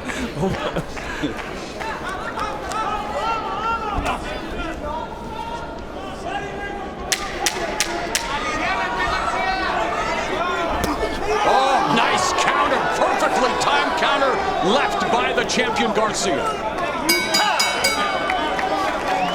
March 1st, the most explosive man in boxing returns. The legend of Gervonta Tank Davis. In his path stands fellow world champ Lamont the Reaper Roach, looking to step in and take out the Tank. Into the battleground. Ain't gonna stop me now. This is the final round. That power is deadly. We coming. It's Tank versus Roach, tonight live on PBC pay-per-view on Prime Video. The right hand of Roach, beauty. He's not a monstrous knockout puncher, no, but he scores with that punch. And Garcia, he's going to come with the counter right hook, a nice check right hook, even though Roach was able to sneak one in as well. And right at the end of the round, Garcia with that a good counter punch that, he kind of pushed him back. It didn't land as perfectly as we thought when it happened, but still a good counter. Okay. Okay, don't force the issue. Just wait for your opportunity. We're doing well. We're doing well. Take a nice deep in breath. Incredible, incredible. Everything's going good. I'm very happy. I'm very happy. Very good.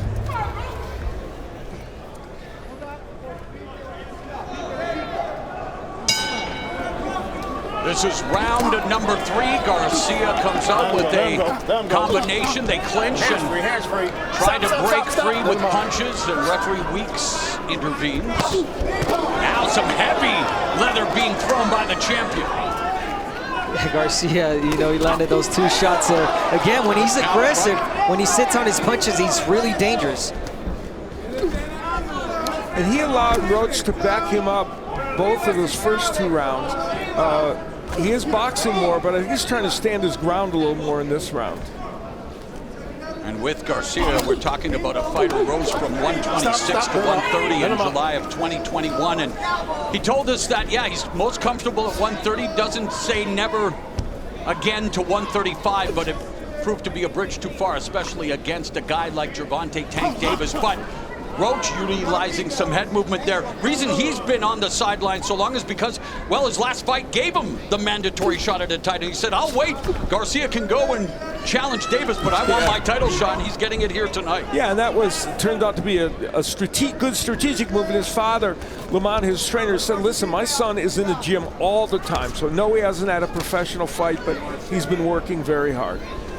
And, you know, it's not surprising that the aggression from Roach has been kind of smart, because he is a high IQ boxer. That's what he does. More often than not, he might be the guy moving backwards in boxing. He has a high IQ, period. Yes. Studied mechanical engineering for a year at the University of Maryland, goes to the body with the right hand, counter right hook upstairs by Garcia. Yeah, he hopes to go back to that and revisit his studies after boxing.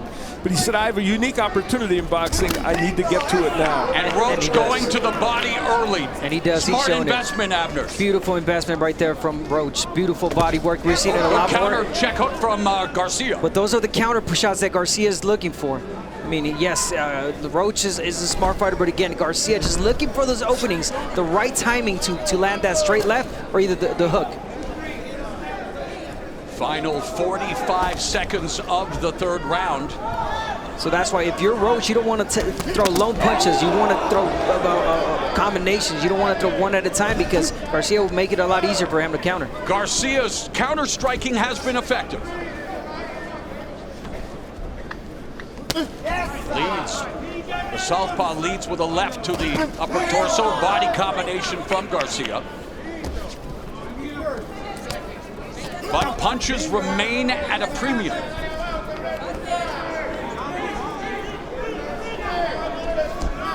I want to see that overhand right from Roach. Roach with an aggressive finish to the 3rd round, and the jab from Garcia. Body shot by Garcia.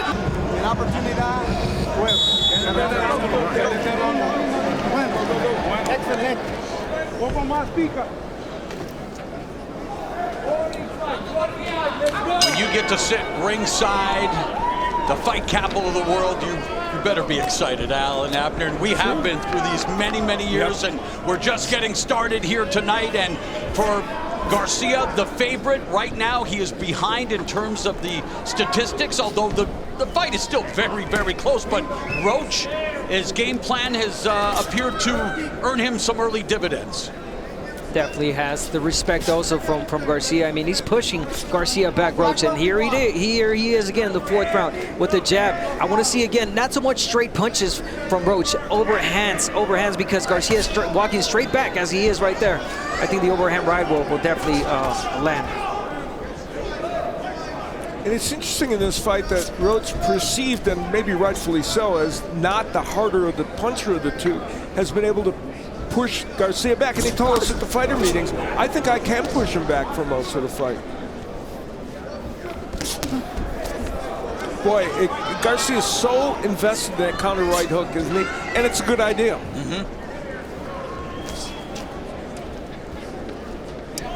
Still in single digits in terms of total punches landed through the first of 3 rounds. Coming into the fight, Roach had been landing about 15 punches around, now going to work on Garcia's body.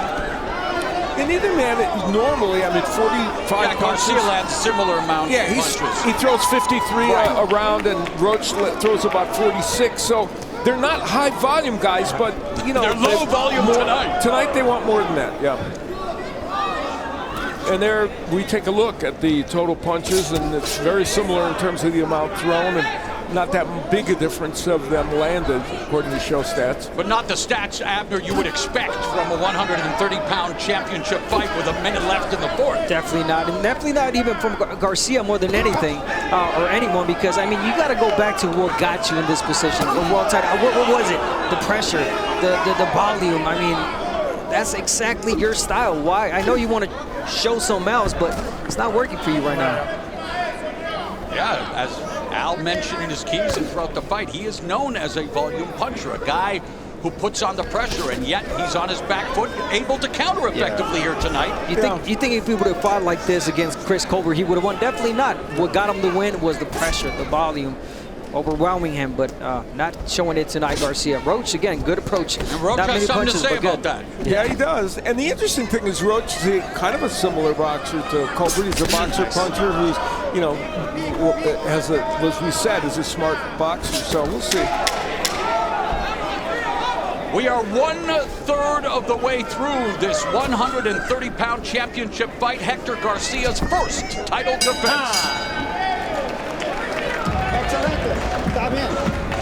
Mira, escúchame, todo bien.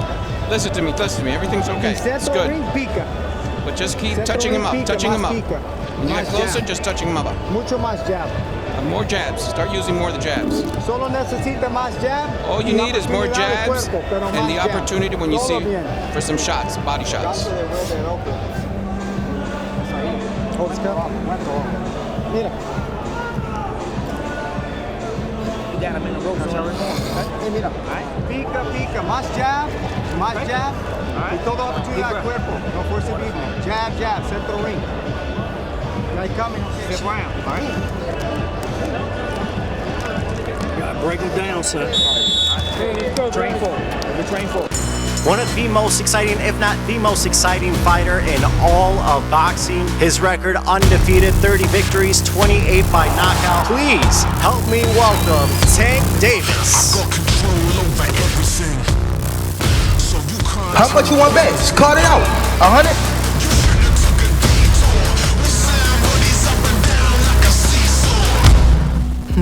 I keep telling them. I know you miss me.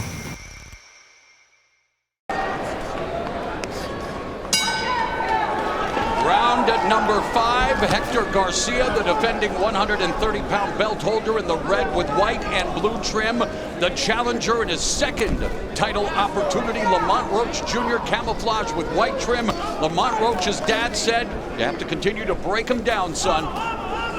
You know, we talk about Roach doesn't have a lot of knockouts, but in his fight with Jamal Herring, he was able to stun Herring toward the end of that fight a couple of times with big power punches. So it's not that he brings no power to the dance. There's a counter left hand upstairs by Roach that momentarily knocked Garcia off balance. And you know, he mentioned the left hook. When he's used that punch, it's been effective. Yeah, no, that hook, that's key for him. But you got to follow up with something else. It's not, you can't just throw it by itself. Yeah, you're right. And I'm liking so far the cleaner punches definitely have been landed by Roach. I like the pressure, the overhand right, the body work. But again, maybe add a little bit more to that, you know, 1-2 at that third piece. And they want jabs from Garcia, and you know he's just not getting off with his. And punches. he usually works behind a very solid jab, very as much we've so. seen in his career. There's a nice counter right to the body by Roach. Yeah, Garcia you're absolutely right. has been down once back in December of 21 against Southpaw and Isak Avalar. That was a right hook in the opening round. Roach has never been down as a professional. Or as an amateur. Of course you would take it that much deeper, Hall of Fame. I love it. I'm simply embroidering what you said. You're from Chicago. You're used to deep dish stuff. I get it. A minute 15 left in the fifth. And Al, let's take a look at the show stats in terms of headshots landed and body shots. And Well, Roach with the advantage. Yeah, with the advantage in the headshots, which, you know, so far we've kind of seen. Then you look at the body punches. We mentioned Roach normally, he's got a little bit of an edge. He normally ends 30% of his landed punches are body punches. So clearly he's landing a fair share to the body. Clean combination counter by Garcia. Abner, the counter striking has been there for the champion, but that's about it. He's on his back foot, and he is nowhere near the pressure champion usually is, although the digs away with that left uppercut, but he has to get his offense on track. I think this last, 20 seconds, Garcia has been doing, you know, not enough, but the right thing, which is counter maybe one punch, two punches at each other, especially that body shot right there. I mean, that's definitely gonna play dividend, you know, towards the later of the rounds. But again, you want more volume from Garcia, but definitely getting the best of Roach in the last 40 seconds, minute.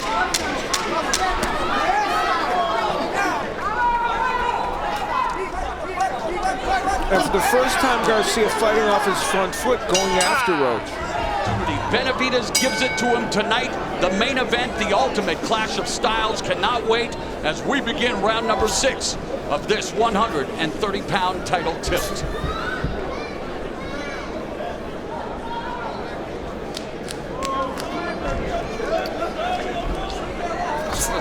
Suddenly become a Muay Thai fighter. It did look kind of like a Muay Thai fighter, didn't it?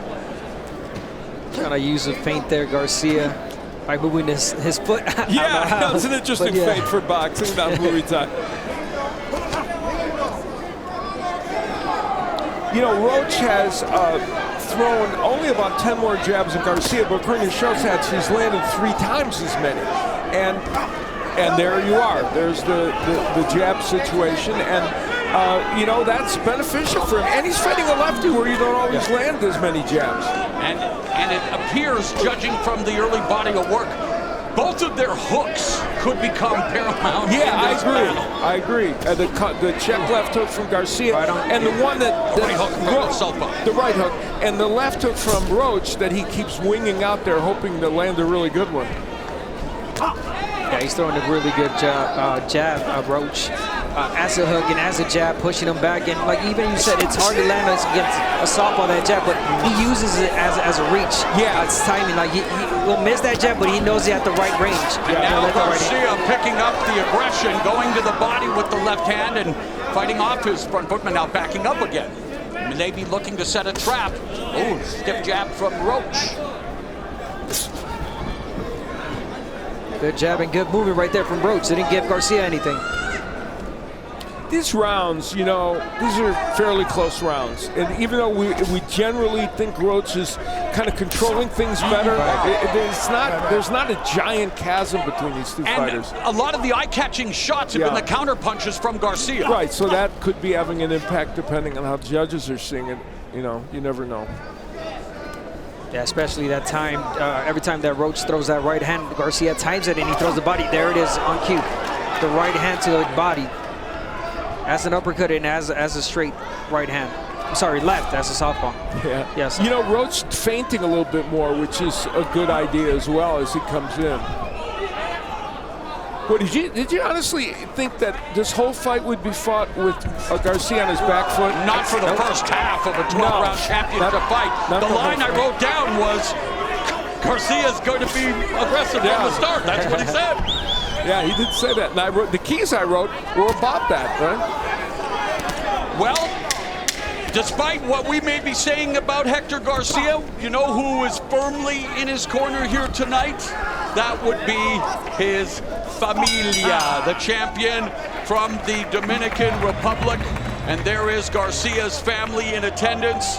And that's his wife, Catherine, daughter, Haley, and brother, Orioles. And so the family here supporting him in his first title defense. Let's listen into his corner. Give it to Rich now. Hey, no solo un jab. Not only one jab. Bing. Keep working it. Mira, no te frente, no forcible, todo oportunidad. Do not force it. Ángulo, pero mira, no solo uno. Not only one. Combinations. Boom, ba, boom, ba, okay. Boom, y boom. Un, dos, men. Garcia, with trying to straight left hand, it doesn't get good defense by Lamont Roach Jr. And you know that that shows you he's a very well-rounded boxer. And later on, that left gets in a little bit for Garcia. But kind of disjointed action, and we've seen some of that here tonight. The irony is, for all we're saying about Garcia, he's actually thrown more punches by a little bit, maybe 20 punches, than Roach has in this fight. Yeah, especially in these last 2 rounds, Garcia has been timing Roach really good to the body. Yeah, this fight is could be a fairly close fight here. We're going to find out very soon from our Hall of Fame unofficial scorecard, because this is round 7. We begin the second half of this championship fight. And speak of the devil, Mr. Farhood, how do you have it after 6, my friend? Very, very interesting fight to score. You really have to pay strict attention because there are not a lot of eye-catching punches. 2 of the first 3 rounds, Mo, I thought could have gone either way. I have Lamont Roach up 58-56, 4 rounds to 2, but it would not surprise me if the judges could be scoring this any which way.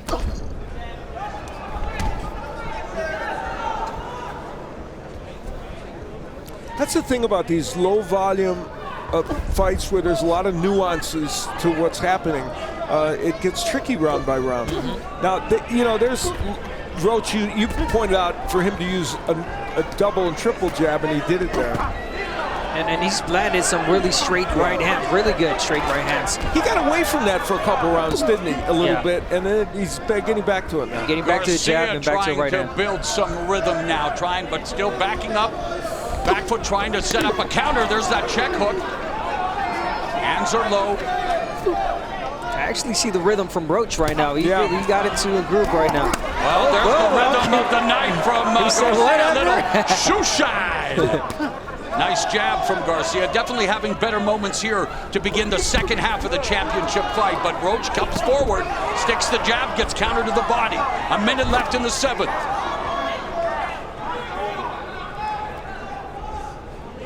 One thing we can say for sure is Roach, coming in off the longest layoff of his career, has not looked stale, even though, as we pointed out, maybe it's not wildly offensive. He's looked sharp and in spots, so is Garcia. Yeah, that's something really good to mention. From Roach. 60 months out for Roach, so yeah, he hasn't shown really.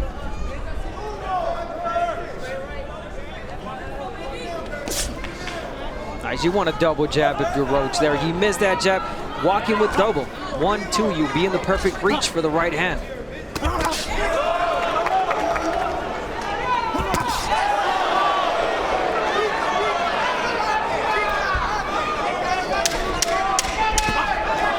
Lead left lands for Garcia, but still very limited offense as we go to round number 8.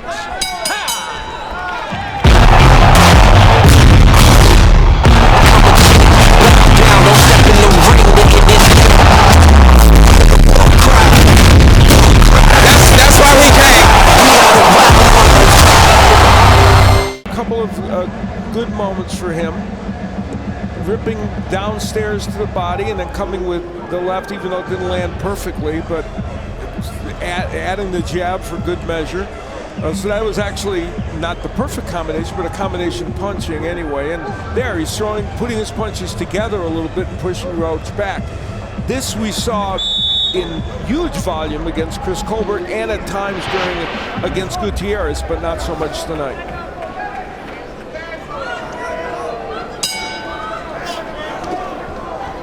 32-year-old Hector Garcia just got clipped with that left hook from Roach. Garcia started late as a pro, didn't turn pro until 25. Roach, he is 28 years of age in his physical prime. Trying to establish the jab, goes to the body with the straight right hand. Yeah, either side, I think you can't overthink your offense from either side. You got to let your hands go a little bit more. Again, from both sides, Garcia, he's so effective when he does, and Roach as well. So yeah, they're both well below their averages in terms of punches thrown per round. And as they move forward, you see that Roach with a lot of experience going a longer distance. Explosive offense from Roach, lands a left hook again upstairs, but only 9 knockouts out of his 23 wins, not known for his pop. And perhaps not looking for the knockout, but those are eye-catching type of punches. Even though it's, some of them didn't land clean, but again, that will get you to win the round. When you're fighting for a title, I would hope you're always looking for a knockout, brother. Yeah, but he doesn't have the knockout power. I understand.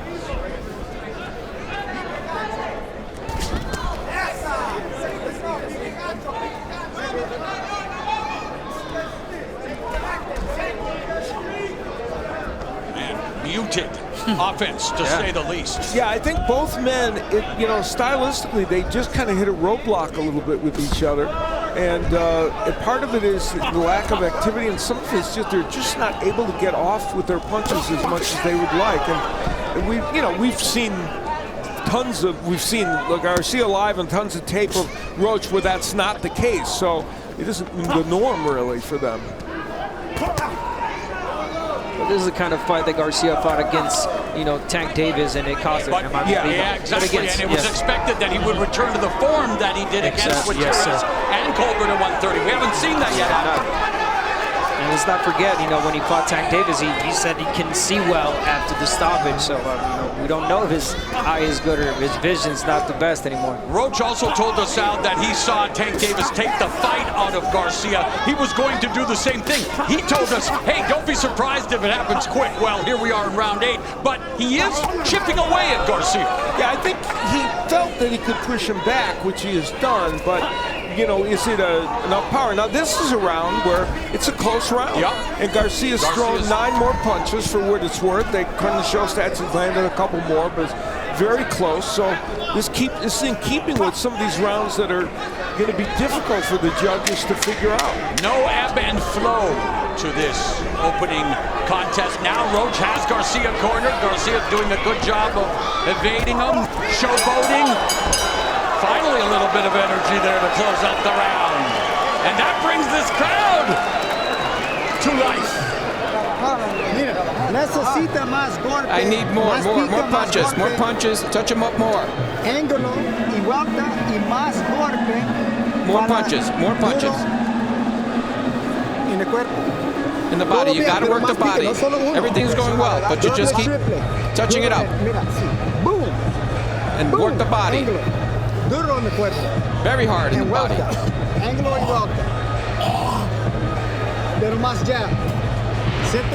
Well, a clash of heads, of course, with lefties and righties, this happens so often because of the way they approach each other. And then for Roach, he got the worst of it, but no cut emerged from that, which is very good. And Roach showing Garcia what he thought of that. Neither fighter has been cut in their professional careers. As we begin round number 9, the first title defense for Hector Garcia as a 130-pound belt holder. And for Lamont Roach Jr., he's won 4 in a row since the last time he vied for a title at 130. Also the last time he faced a southpaw in losing to Jamal Herring. He was outpointed that night. And that's actually pretty amazing. Neither man has been cut in their whole career. Right. They've been very active and in some really interesting fights. And remember, at the start of the fight, we mentioned that Roach had said the big takeaway from the Herring fight, he had to start faster, throw more. Yeah, he started, his posture was better. It was. It's just a question of not throwing so many punches. How did you like that analysis? Yeah, it's very well. Is that, for us laymen, what does that mean?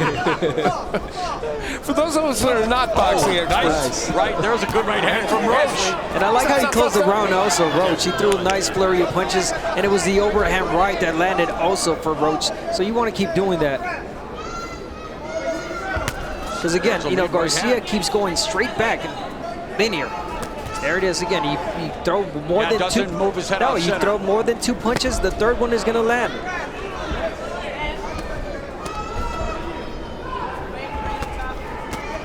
And even though those jabs are not getting in, Roach is trying to set the table with those punches. We have reached the midpoint of the 9th round. The defending champion has thrown 12 punches. Yeah, it's a low volume fight. There's no question about that. And he's not been able to get his offense on track the way he would like. And with all that said, he's in the midst of a very close fight. Nice block there from Roach, but sometimes you want to catch and shoot. Counter punch. Final 60 seconds of the 9th.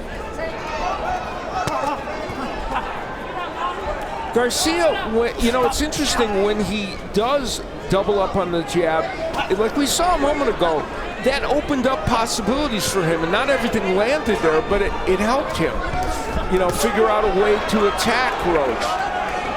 Yeah, he keeps him thinking, no doubt. I mean, every time that, you know, Garcia throws, you have Roach block, puts his hands up. But there was the best left hook of the fight from Lamont Roach Jr. He talked to us about how anxious he was to land that punch.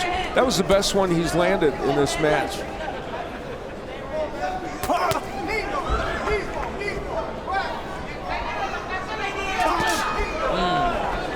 Nice left hook. In the spirit of Mighty Mouse, I would like to say, here they come to save the day. Who am I talking about? Well, I wonder how my luck will go in promoting that fight as such. It's a good fight. It should be very interesting. I thought this one was going to be action-packed. Well, it's not. Listen, it's a tactical affair. It is. And both these fighters trying to figure out what's going to work. They have not had an offensive explosion here. We thought they would be more active, but they're got to figure out right now for both men. The story of this is they don't know how it's being scored. They have to figure out a way in these last 3 rounds to put enough offense together to cement a couple rounds. Steve Farhood has Roach ahead by 3 points. That could very well be what the judges are thinking, or it may not. So, you know, both of the men have to try and put the pedal down a little bit in this fight. The word I'm looking at defining is urgency, Abner. Yeah, urgency. I think a lot more from Garcia. Roach is trying. He's attempting. You can see it at moments. He'll throw a flurry here or there, and he'll land punches. But Garcia, we have not seen anything from Garcia. Counter punch to the body, that's about it. Again, there it is. Roach trying, attempting to land the perfect there's that time. counter left hook, Al, that Roach is looking to land. Yeah, he wants it. I mean, and the last round he landed a good one, but it's been hard. Beautiful right uppercut by Roach.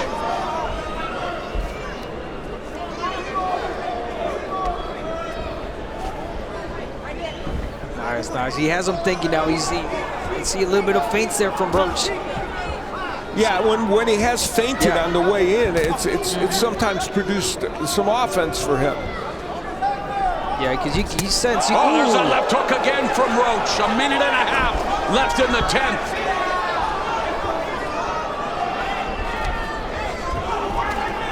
The numbers, in terms of numbers of punches landed to the head, clearly a pretty big edge for Roach according to show stats.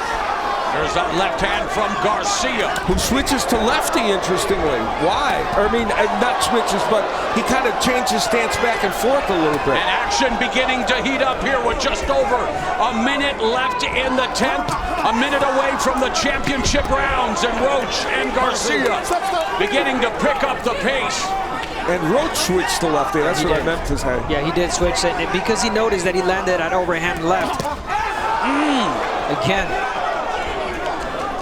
Yeah, you talked about urgency. Both men, it seems, wanting to try and make something offensive happen here, and they've had some good exchanges. They've got 6.5 minutes left. Nice. And I kept calling for those shots for Roach. The overhand right, the overhand left. The looping shots for him have been working. Not so much as straight punches. Lamont Roach Jr. is third fight scheduled for 12 rounds. Both of the previous 2 went the distance for Hector Garcia. Here in his first title defense, we are headed to the championship rounds. Very much still in play, the outcome of this fight. One of the most exciting, if not the most exciting fighter in all of boxing. His record undefeated, 30 victories, 28 by knockout. Please help me welcome Tank Davis. I got control over everything. So you can't. How much you want bet? Just call it out. 100?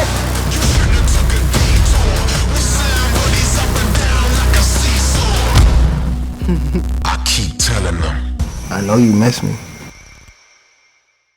Came with some left hooks that we talked about him throwing.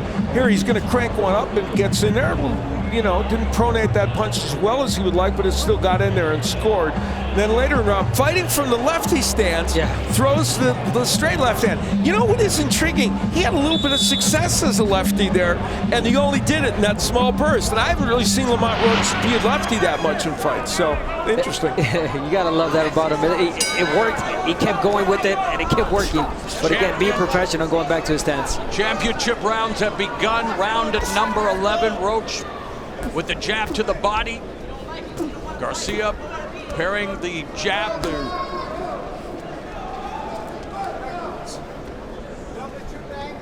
Trying to get Roach to bite to go to the body with the left. Yeah, you see it, Mo. Definitely, that's exactly what he's wanting for Roach to do.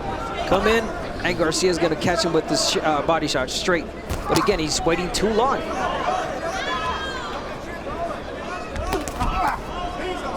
And Garcia that we saw against Colbert, who's very much a boxer, right? I mean, Chris Colbert's a back foot boxer, clever, very, he's got all kinds of good schooling. He was the aggressor who said, I'm going to walk to this guy and I am going to try and pin him against the ropes, land body shots, land head shots. He did it. It was a dynamic display by Garcia. He did it, and tonight he just doesn't have that mindset. Oh, there's a counter right hand that landed by Roach. Flashes the jab. Roach sitting down on the 1-2. And just as Garcia was trying to be aggressive, great timing right there from Roach. Yep. Roach looking to make the most out of this, his second opportunity at becoming a champion. A family affair for the Roaches.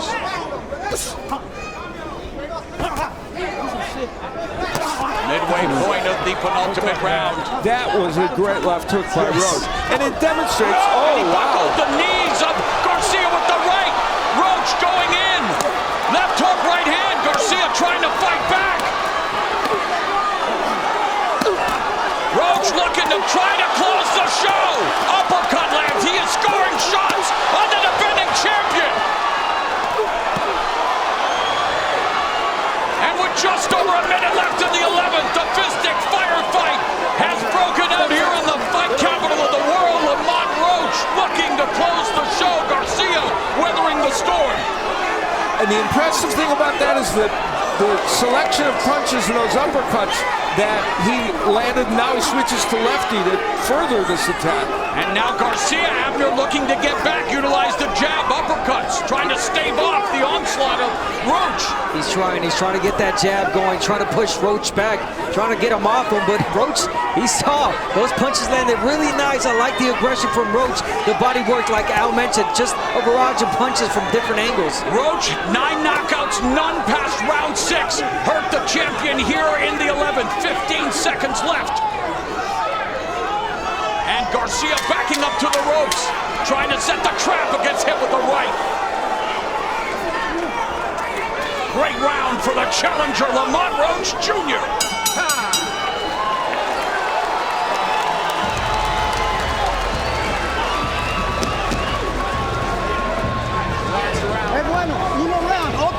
That's the last round coming up. All you need to do now is just keep working the body. Just keep touching them up.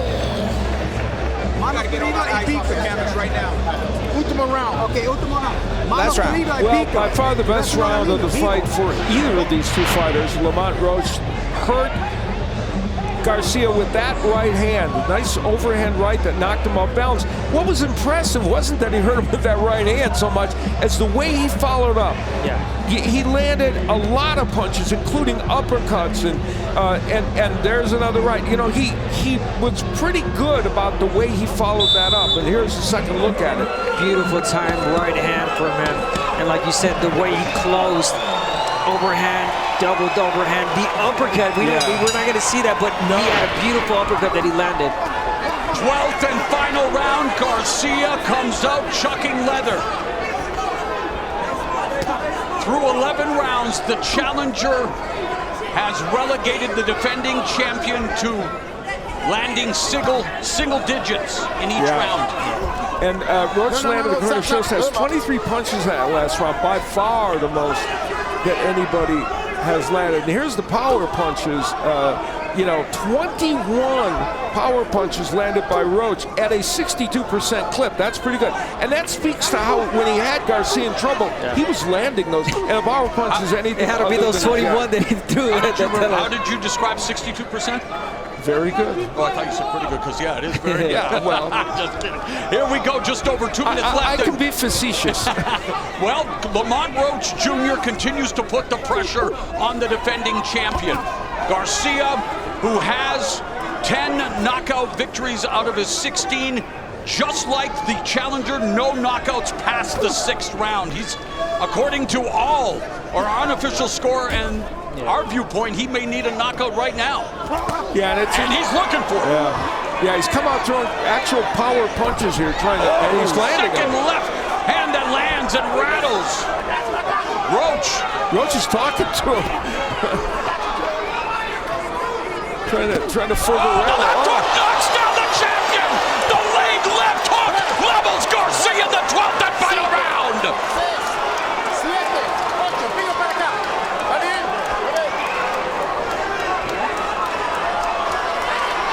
Final pay-per-view, I'll toot the horn. Someone said the hook would become paramount in this fight. Left hook just dropped Garcia for the 2nd time in his career. And Lamont Roach Jr., 60 seconds away from perhaps becoming a champion, from where I said he has done more than enough. And getting a 10-8 round here in the 12th round, if it stays that way, assuming Garcia doesn't do anything dramatic, would certainly go a long way toward getting him this win. And you got to love how Roach did that. I mean, before that, he got hit. And a professional, really a guy that knows and is thinking in there. He took his time. He said, all right, you got me. It's my turn. He waited for the right time and landed that left hook. Beautiful time for Roach. Lamont Roach Jr. looking for his 5th consecutive win since his first title fight against Jamal Herring. He fell short that night, said he was going to be more aggressive here in his 2nd crack. He has definitely been aggressive. He's knocked down the defending champion, and that left hook perhaps has helped close the book on Garcia's title reign. In his previous attempt at a title in the later rounds, Lamont Roach, that man showed power against Jamal Herring. Couldn't get him down, but he stunned him several times. Tonight he flashes that power late in the fight against Garcia. Will it be enough to get him a championship? And we'll revisit that power outburst that happened in the last round. He told us, I'm going to use the left hook. That punch actually kind of landed behind the head, but it wasn't thrown with that intent, but it was half, there and half not. But it started kind of in the right spot, and then it pushed behind the head. I think he did even more damage with what happened in the corner. Right, that's true. And we'll take one more look at it to see where that punch goes. Yeah, it was behind the head, truthfully. Yep. But there was no complaint from Garcia, and it ended up being called a knockdown. And of course, he must have been stunned a little bit because, as Morrow pointed out, he did good work after that. Yeah, it's the way you approach it after, how you follow it up. And Roach, I mean, just great how he closed this last round, the 11th round. And like you said, cement every single round and get it and make it clear that you want this fight. And Roach did. Let's take a look at the numbers, and obviously the volume is not going to be super high. The one stat that you're going to look at there is the 42% of all power punches landed by Roach. 42%. That's the power punches are everything other than jabs. So that number was significant for him, and that's important because at the end of the day, it was kind of those power punches that might have made the difference in this decision. And he did throw fewer punches, interestingly, than Garcia. But as we said, that one number may be the difference. This fight was supposed to be in August, then it was moved to November 4th. Now it lands today, so a lot of time has gone by, but we have the official decision. Jimmy Lennon Jr. will announce who will walk out of the arena, 130-pound belt holder. Ladies and gentlemen, after 12 rounds of action, we go to the scorecards with a split decision. Here are the score totals. Judging ringside, Tim Cheatham's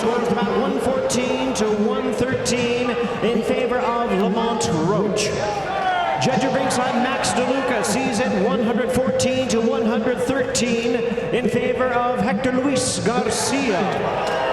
And judge at ringside, Robert Hoyle, sees it at 116 to 111 in favor of the winner by split decision. And the new WBA Super Featherweight Champion of the World, Lamont Roach Jr.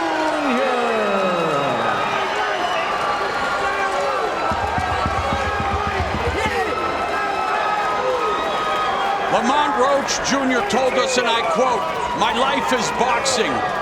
My family is a boxing family. I'm a boxing fan." And tonight, Lamont, you can add boxing champion. What a moment that is. You know, they've gone on this journey together, and at 28 years of age, after one failed attempt, he gets a successful attempt. I'm back, motherfucker. Y'all know how I'm coming. He gonna pay for it. Now watch this. Gervonta Davis, Frank Martin. They've been beefing for months, talking junk to one another. It's time for the talking to end and to throw them hands. Somebody's O has got to go. Back ringside, here's more. All right, Brian, thank you very much. And it will be Gervonta Tank Davis, 29-0, 27 KOs against Frank the Ghost Martin, 18-0 with 12 KOs for a 135-pound title as we go to the El Mexicano. Tail of the tape at 5.5. Davis, the shortest known opponent of Martin's career. This is Martin's first world title opportunity. Davis represents his first championship caliber foe. This is his first fight on pay-per-view as well as his first pay-per-view headline fight. Gervonta Tank Davis, 5th appearance in Las Vegas, headlining his 7th consecutive pay-per-view. And in the main event here on the 100th championship fight night at the MGM Grand Garden Arena for the first time. It is now time for Jimmy Lennon Jr.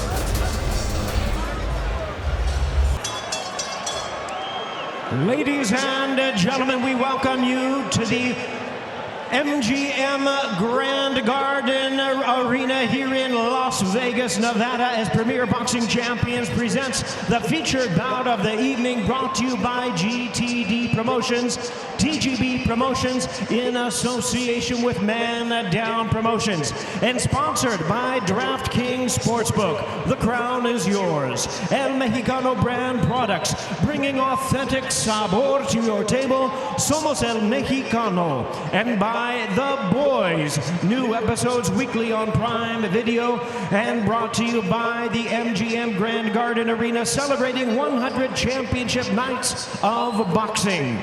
Well, our world title main event is sanctioned by the WBA, the president, Gilberto Jesus Mendoza, along with the Nevada State Athletic Commission. The chairman is Dallas Hahn, executive director Jeff Mullen. Introducing our 3 judges scoring this bout from ringside. From Nevada, Tim Cheatham. From New York, Max DeLuca. And from New Jersey, Steve Weisfeld. Introducing our 3rd man to the ring, the referee in charge of this bout, Harvey Dock. All right, fans, here we go with the main event of the evening. 12 rounds of boxing in a battle of undefeated southpaws for the WBA Lightweight Championship of the World. And now, ladies and gentlemen in attendance and boxing fans joining us around the world, live from the world-famous MGM Grand Garden Arena in Las Vegas, it's prime time! Introducing to you first, the challenger on my right, fighting out of the red corner, wearing lavender trunks, training in Dallas, Texas, and hailing from Detroit, Michigan. He weighed in at 134.5 pounds. He is undefeated in his campaign to the ring with a record of 18 wins, no losses. 12 of his wins coming by way of knockout. Tonight he is making his first attempt at the world title. Ladies and gentlemen, please welcome the undefeated all-action world rank contender, introducing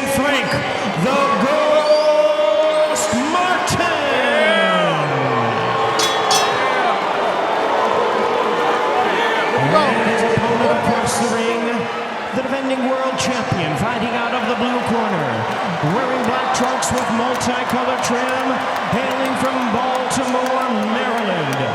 He weighed in at his trim and ready 133.5 pounds. He is also undefeated in his tremendous campaign in the ring with a record of 29 wins, no losses, 27 wins coming by way of knockout. Here is the young star of boxing and popular pound-for-pound great. Ladies and gentlemen, please welcome the hard-hitting and renowned 5-time 3-weight division world champion and the current undefeated, reigning and defending WBA lightweight champion of the world, introducing Gervonta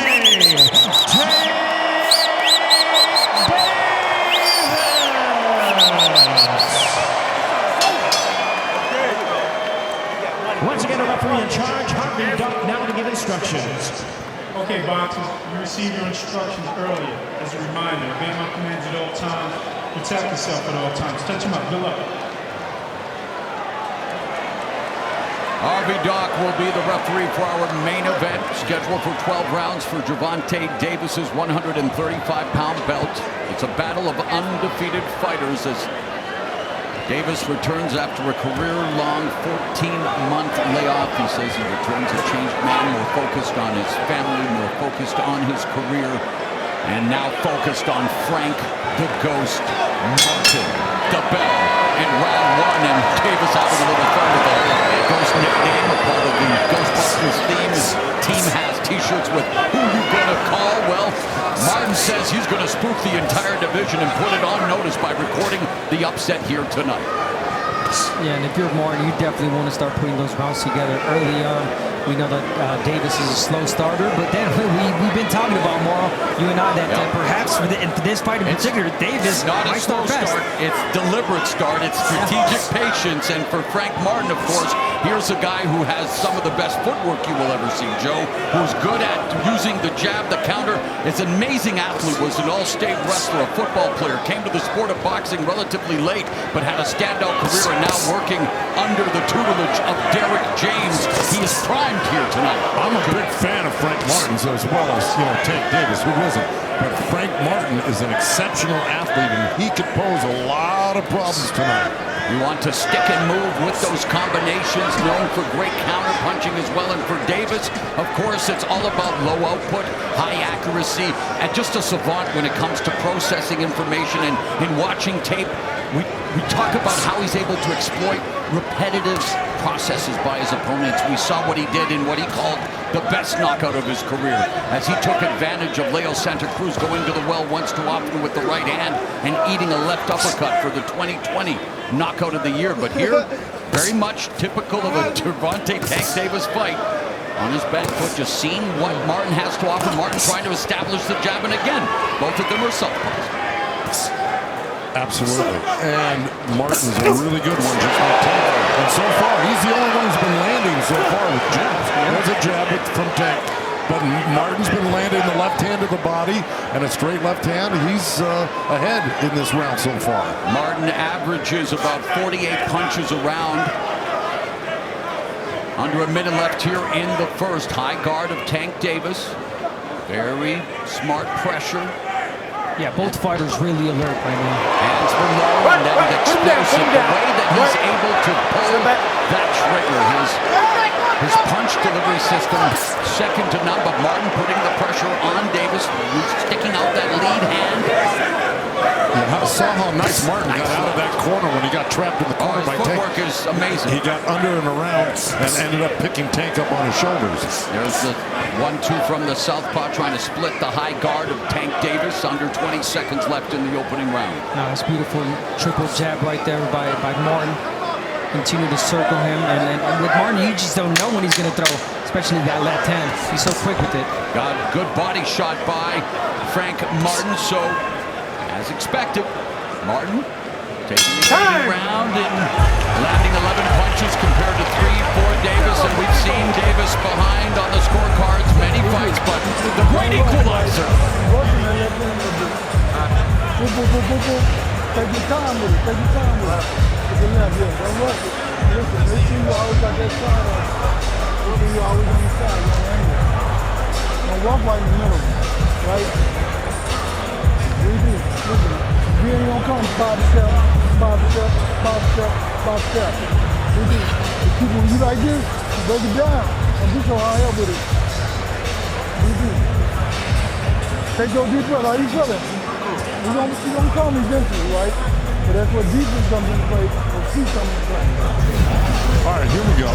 We got a little replay of Martin. There's a good straight left hand off the jab. That was one of the punches that he used. And that's the one we're going to show you, although Martin landed quite several left hands to the body as well. Both very proficient at pull counters, as well as Martin immediately goes on the attack, sneaks a shot into the body of Tank Davis. Yeah, both fighters really relaxed, really alert, locking eyes.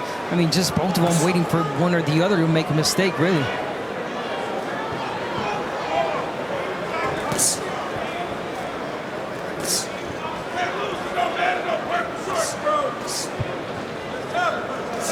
Tank putting on really good pressure right now. Even though he's not throwing anything, he's making Frank Martin work by... Putting all the right behind the guard of Davis by Martin. So Martin again throwing many more punches than we expected, but there's always that. It only takes one, right? It takes one, and it's incredible how, it does just take one, and the amount of explosive fight-ending single-shot counters that Davis has authored in his career is incredible. Happened against Ryan Garcia, Romero, Leo Santa Cruz. You can go on and all just single-shot counter KOs. And this is what I talk about, putting rounds together. Jab, jab, move around from Martin. Yeah, he's doing exactly what he said he was going to do. He's got to do it. And this is nothing new for Frank. This is what he actually does. So it's not like he really invents something for Tank. He really was incredible in that what was supposed to be a 50-50 fight against the then unbeaten Michel Rivera. He took Rivera to school, the biggest win of his career. Martin took a little bit of hit his last fight against the unheralded Artem Artunian, but he showed that clutch gene. He made adjustments down the stretch, went to the volume route, and became more aggressive. So again, high IQ, compact, short punches. There's a counter left hand to the body by Tank Davis. Davis missed with the lead left, but avoids a sweeping left from Frank Martin. You can just sense it. Anything can happen in any given moment. Yeah, you know Tank. Davis fighting. Oh, nice counter to the body by Davis. But again, both of them so alert. And there's a lead left hand by Davis, bounced off the high guard of Martin. Davis misses. Davis missed there with a sweeping right. And you saw how Frank Martin turned around and stopped the whole affair. Jab through the guard by Martin. The question I've got, and I'm sure I'm not the only one, is can Martin keep it up for 12 rounds? Not just keep it up, but get the respect. Let him go, Frank. Let him go. Let him go. Right. They talked about in their sparring session years ago where Martin allegedly landed a left hand on Davis, and then it became a wrestling match. So a lot of bad blood between these two, but little grappling, not much else. As Martin again wanting to keep Tank at bay, utilizing the jab. We're at the end of time. Watch your hold, Frank. You got this. Me and him gotta get it on.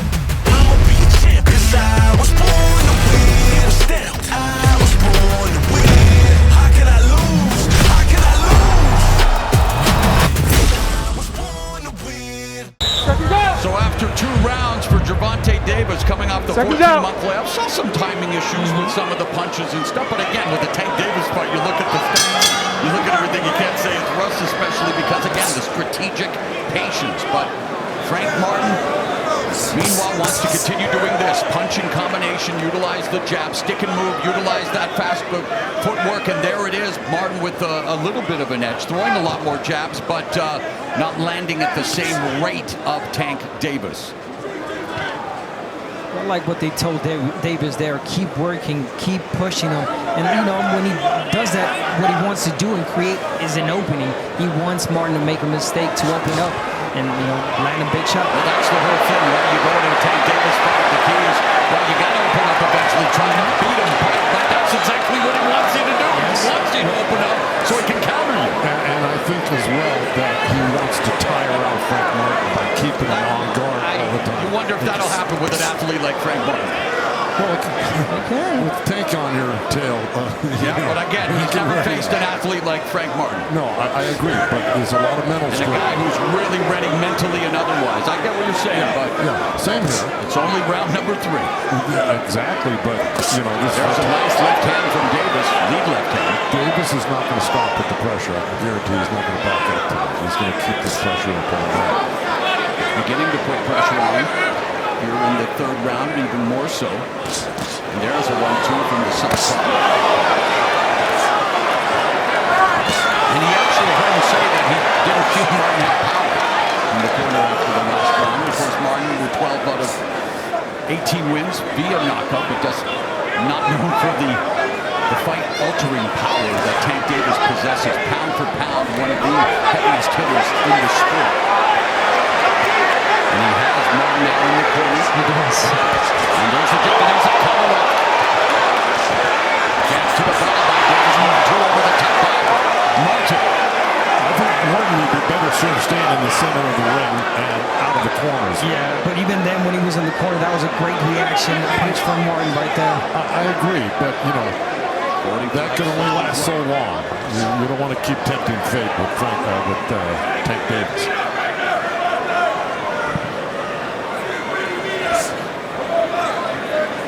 The ability for Tank Davis to really just move the millimeters, his defenses, his ability to utilize his ring IQ and his boxing skills. Yes, it's not even so much of an exciting fight. Good combination lines for Martin.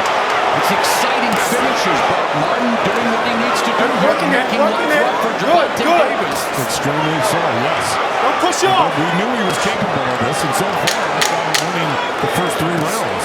And that's no surprise in the career of Tank Davis. And Davis, though, beginning to load it again. Martin able to escape the ropes. So 3 rounds are in the books. And it's Martin 2-1, outlanding Gervonta Tank Davis.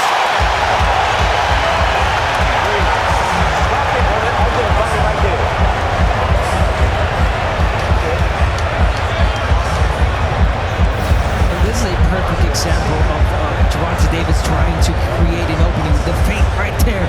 And Frank, smart enough, did not open up. He looked scared there, but again, high guard and he turned. Beautiful Nice counterpunch right there from Martin. Yeah, that's the one I was talking about. That was a cute little thing, but Martin had his right hand down, and that left hand almost hit him. That was the center of the ring where he got that jab in at the very end of the combo. Second down. Second down. Frank Martin will do that for another 9 rounds. Second down. That's the hard part. 4th round. There's a double drop to the guard by Martin, utilizing that footwork. Money line has changed.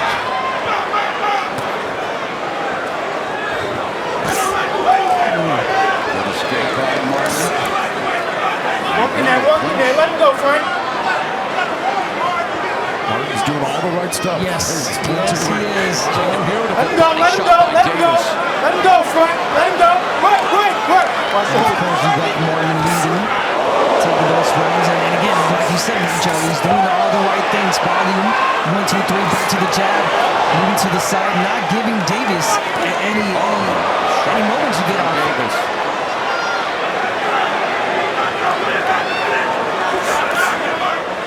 Power punches, huge edge for Martin. Let him go. Stop. And keep him up. Not your hold. Martin grabbing, holding the referee. How separates them. The right thing to do, but again, he can't get in trouble for that. Davis continues to walk down the ghost. Again, he's known for low output, high accuracy, explosive counters. Let him go. Watch your hold. That was definitely a good looking for that level change into what was almost a power double attempt. Not the right sport here. Nice lead left lands for Davis. Goes downstairs. That's smart attempt to go to the body instead of keep trying to go to the head. Frank Martin's very hard to hit to the head, and he landed some solid body shots on Frank Martin. That was an arm punch also, breaking down the arms. Watch your hands, watch your hands. Hands are free, hands are free. You know if you get clipped by him, there's trouble. Final minute of the fourth round. And very much going according to what I guess a lot of experts claimed, that Martin would bank early rounds and then we'd see what would happen in the second half of the fight. Well, Tank even went public on social media, predicted a 9th round knockout of Frank Martin. 30 seconds left, and Martin said, hey, watch it, I can knock out Tank Davis too, you know. That was a good body shot from Davis. Again, you can't get repetitive if you're Martin. No way. Davis is reading you. Instantly, he'll reply to the left hand. And now Davis beginning to open up. The crowd anticipating it. Feint by Martin. Yeah, Martin's done that straight left-handed and countered by the left. How much you want back? 100? Out the womb, I was ready for action, ready to smash it. No sleep till daylight, homie, and I'm going full speed, no brake lights on me. Gotta get it, I'll admit it, I'm a menace. You can come and put your bets on me. Back up. Frank Martin has never been down as a pro, and many questions, of course, and many wondering how he would handle being hit with the first flush shot from Gervonta Tank Davis. And Martin's trainer, Deric Davis, talking about the jabs, and well, even but Davis with a much better connect percentage. And he also did ask him, you're not getting hurt with any of those shots. He said no. And there you go. But he said, but he body shot with a flush shot. No, but he said, but the body shots, yes. Escape by Martin. Just show his head, Frank. Nice left hand from Martin. Good trajectory change, level change, the jab downstairs. Martin continues to back up Davis, walking forward, short steps. Vision. Nice. Fully locked in. Good defense. Davis saying, bring it. Of course he wants it.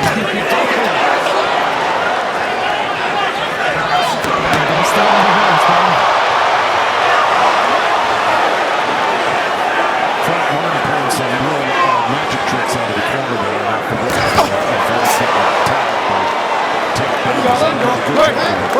He's so intimidating, isn't he? When he's coming at you like this, it's just intimidating. Mini Mike Tyson. Yeah. Mike Tyson had the same effect. Yes, he tires you out just by, being there. And he said the whole fight is a trap. If David left Davis, he goes, that's not a trap from the opening bell. On the right side, look at the right cheek of Tank Davis. It's getting swollen, it's red there, but his left hand's landing on that side of the face. So he's doing a little damage, Frank Martin. He's landed 49 total punches compared to Tank's 32, but as always, Tank landing at a higher accuracy. Under a minute left here in the fifth. Good job on Frank Martin. He's been using it very well tonight. At the right time, he's timing that jab. Uppercut right hook. By Davis, the jab to the midsection by Davis on Frank Martin, and left hand by Davis. A good counter by Martin. Yeah, you can't just let Davis get off and land in one shot. If he does, you got to come back with your own, even if it hurt, just to let him know that, I'm still in this. And you're not doing anything to hurt me. Well, Frank Martin's having a good round again this round.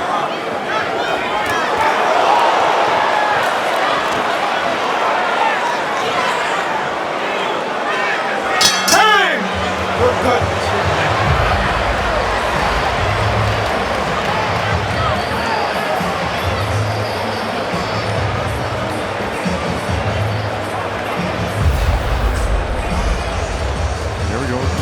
Tracking Martin down. That was the right hook. That was the best punch that Tank has landed in this fight. He pulled straight back. You notice that? But That's Frank Martin again, always coming back with his own. That's his response to it. But look, that was the only solid punch that Tank landed that round. Look at that cheek. Yeah. Take deep breaths right there. He don't got nothing on him no more. Stop his jab. Don't let him. No. I told you he's going to move. Listen, I know he's going to move. Remember? Just keep pressing him down here. Over. Rough him up a little bit here. Second down. Second down. Good job. Let's go, guys. Let's go. Let's go. Let's I got go. you. You good. The 6th round begins, and Frank Martin fires off a triple jab, something that he likes to build off us. And he told us that his biggest asset is his foot movement. We've seen that on display, and perhaps his ability to throw those combinations could disrupt Davis's rhythm. And he's banking these rounds just based on output. Yeah, and you heard Calvin Ford saying, look, we knew he was going to move. Well, of course. I mean, what would you do? So, he's just reassuring Tank. Yeah, he's moving now. We can keep the pressure on. We'll get to him eventually. Davis looking to try to keep Martin in front of him, trying to cut off that ring. Martin with the double right, the lead hand, going upstairs, downstairs, missing with the sweeping right hook, though. Yeah, he tried. He's doing the right thing. So. This is a dance for Martin. Pops Martin. That was a counter over the jab of Martin by Tank, and it was a solid. Lead left hand by Martin. Yeah, he gets it back. And that's how you get him off rhythm. The best ever connect percentage against Tank Davis was well set to Cruz, but Davis knocked him out. And now Martin is landing at 29%. So Martin having the best success of any fighter against Tank Davis. But Davis is getting closer and closer with a minute and a half left in the first half of this 12th round of football. And Tank lands a chopping left hand as he's allowed to walk in uncontested. Well, that's the second session out of that corner, but that was the only one he landed. Frank Martin put a nice Houdini out of that corner on that first set of punches that Tank was throwing out. Yeah, Tank definitely not respecting that power from Martin, getting in easy. But again, Martin just let out that jab. He's got to get back on that jab. There's the jab and the left follow-up left from Davis. A combination a year ago. A minute left here in the first half of the fight. So Davis wearing the markings on his face of the offense of Frank Martin and missing with that left cross.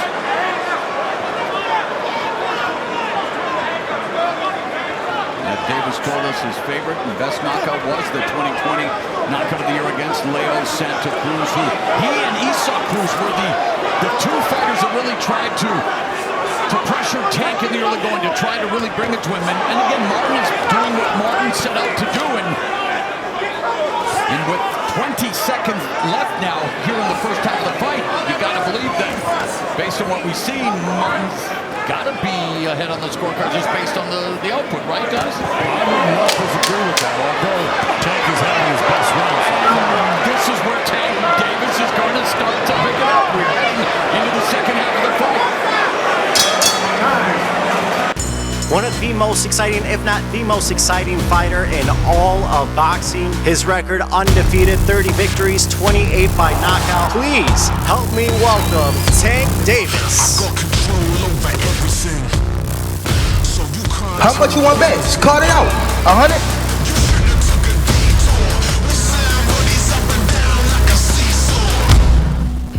I keep telling them. I know you miss me. Yeah, here we go.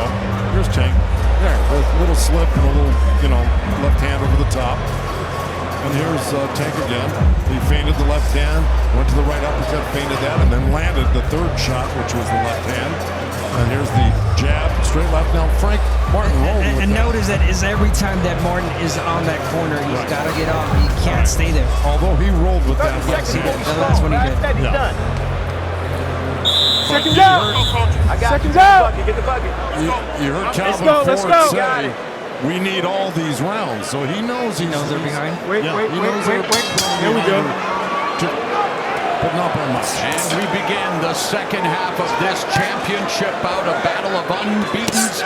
Gervonta Tank Davis defending his 135-pound belt against Frank the Ghost Martin, who has stuck to his game plan, has had success with his footwork, the jab, the mobility, but now let's see Tank Davis. This is where he begins to really start his fight. He's in the second half of these fights.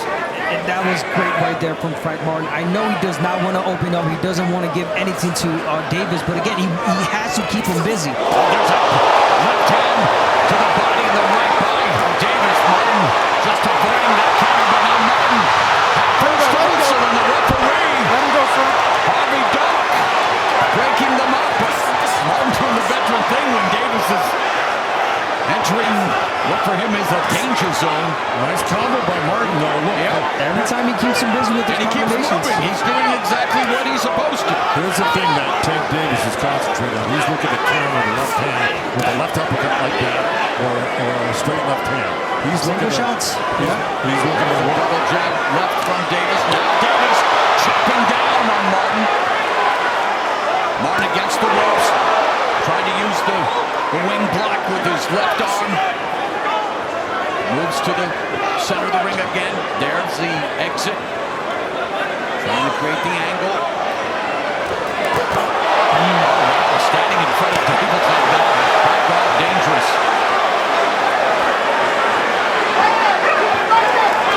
Davis misses with another left uppercut, but then follows up with another left hand. And Frank Martin forced to retreat on the back foot, but Martin unable to fire back. He's been more stationary now, Frank Martin. Tank is just walking in so comfortable.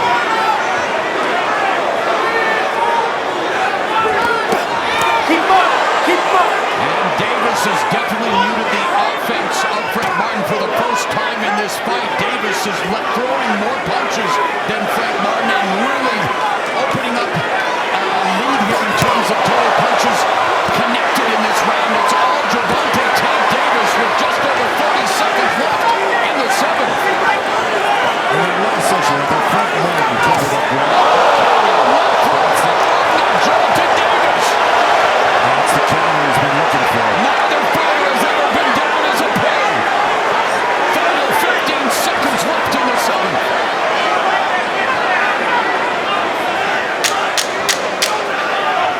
It's been Davis's best round in terms of offensive output, just missing with the left, and it's on cue.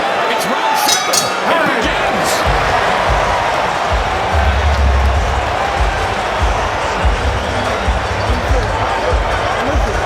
Go good. You go this way. This way.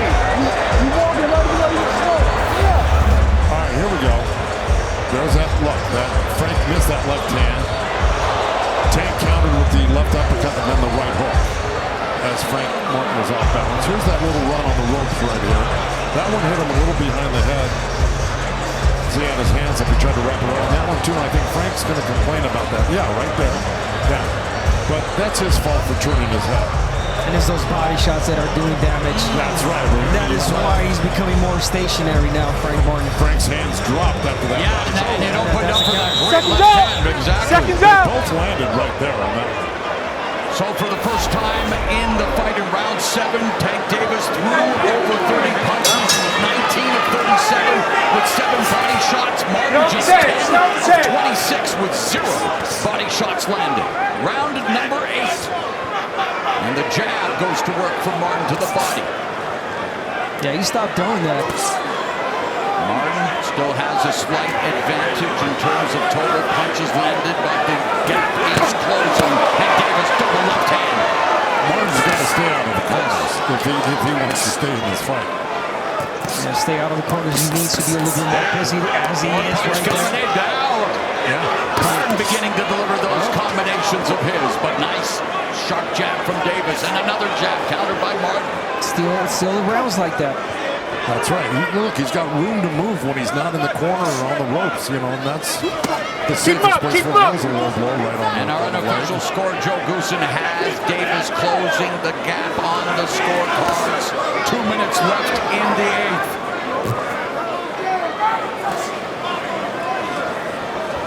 We haven't seen body work from Martin. I want to see that left to the body.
And this fight reaches a crush-endo. Gervonta Davis, loving life, 14-month layoff, the longest layoff of his career. Took his time, and then, guys, he closed the show emphatically. I don't know who's going to beat this guy at 135, maybe even 140. He's almost unbeatable. You know? That left hand is just lethal. Yeah. Whether it's a straight left, a left cross, a left uppercut, the left hand of Tank Davis is legendary.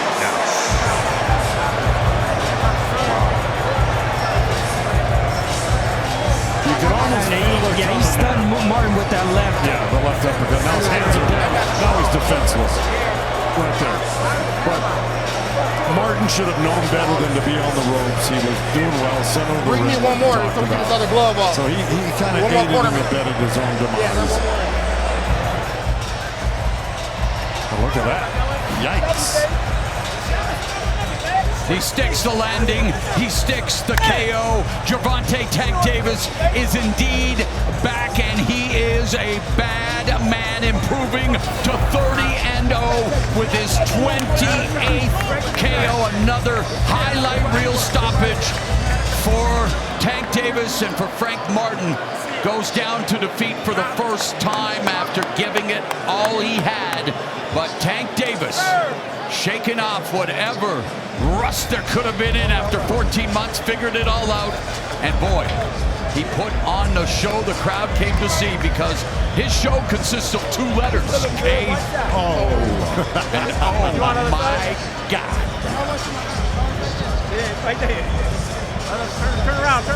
Let's make it official with the one and only, the classy Jimmy Lennon Jr.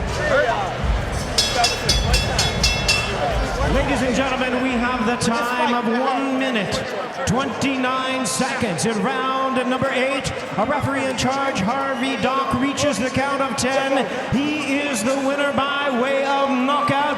He is still the undefeated WBA lightweight champion of the world, Gervonta Tank Davis.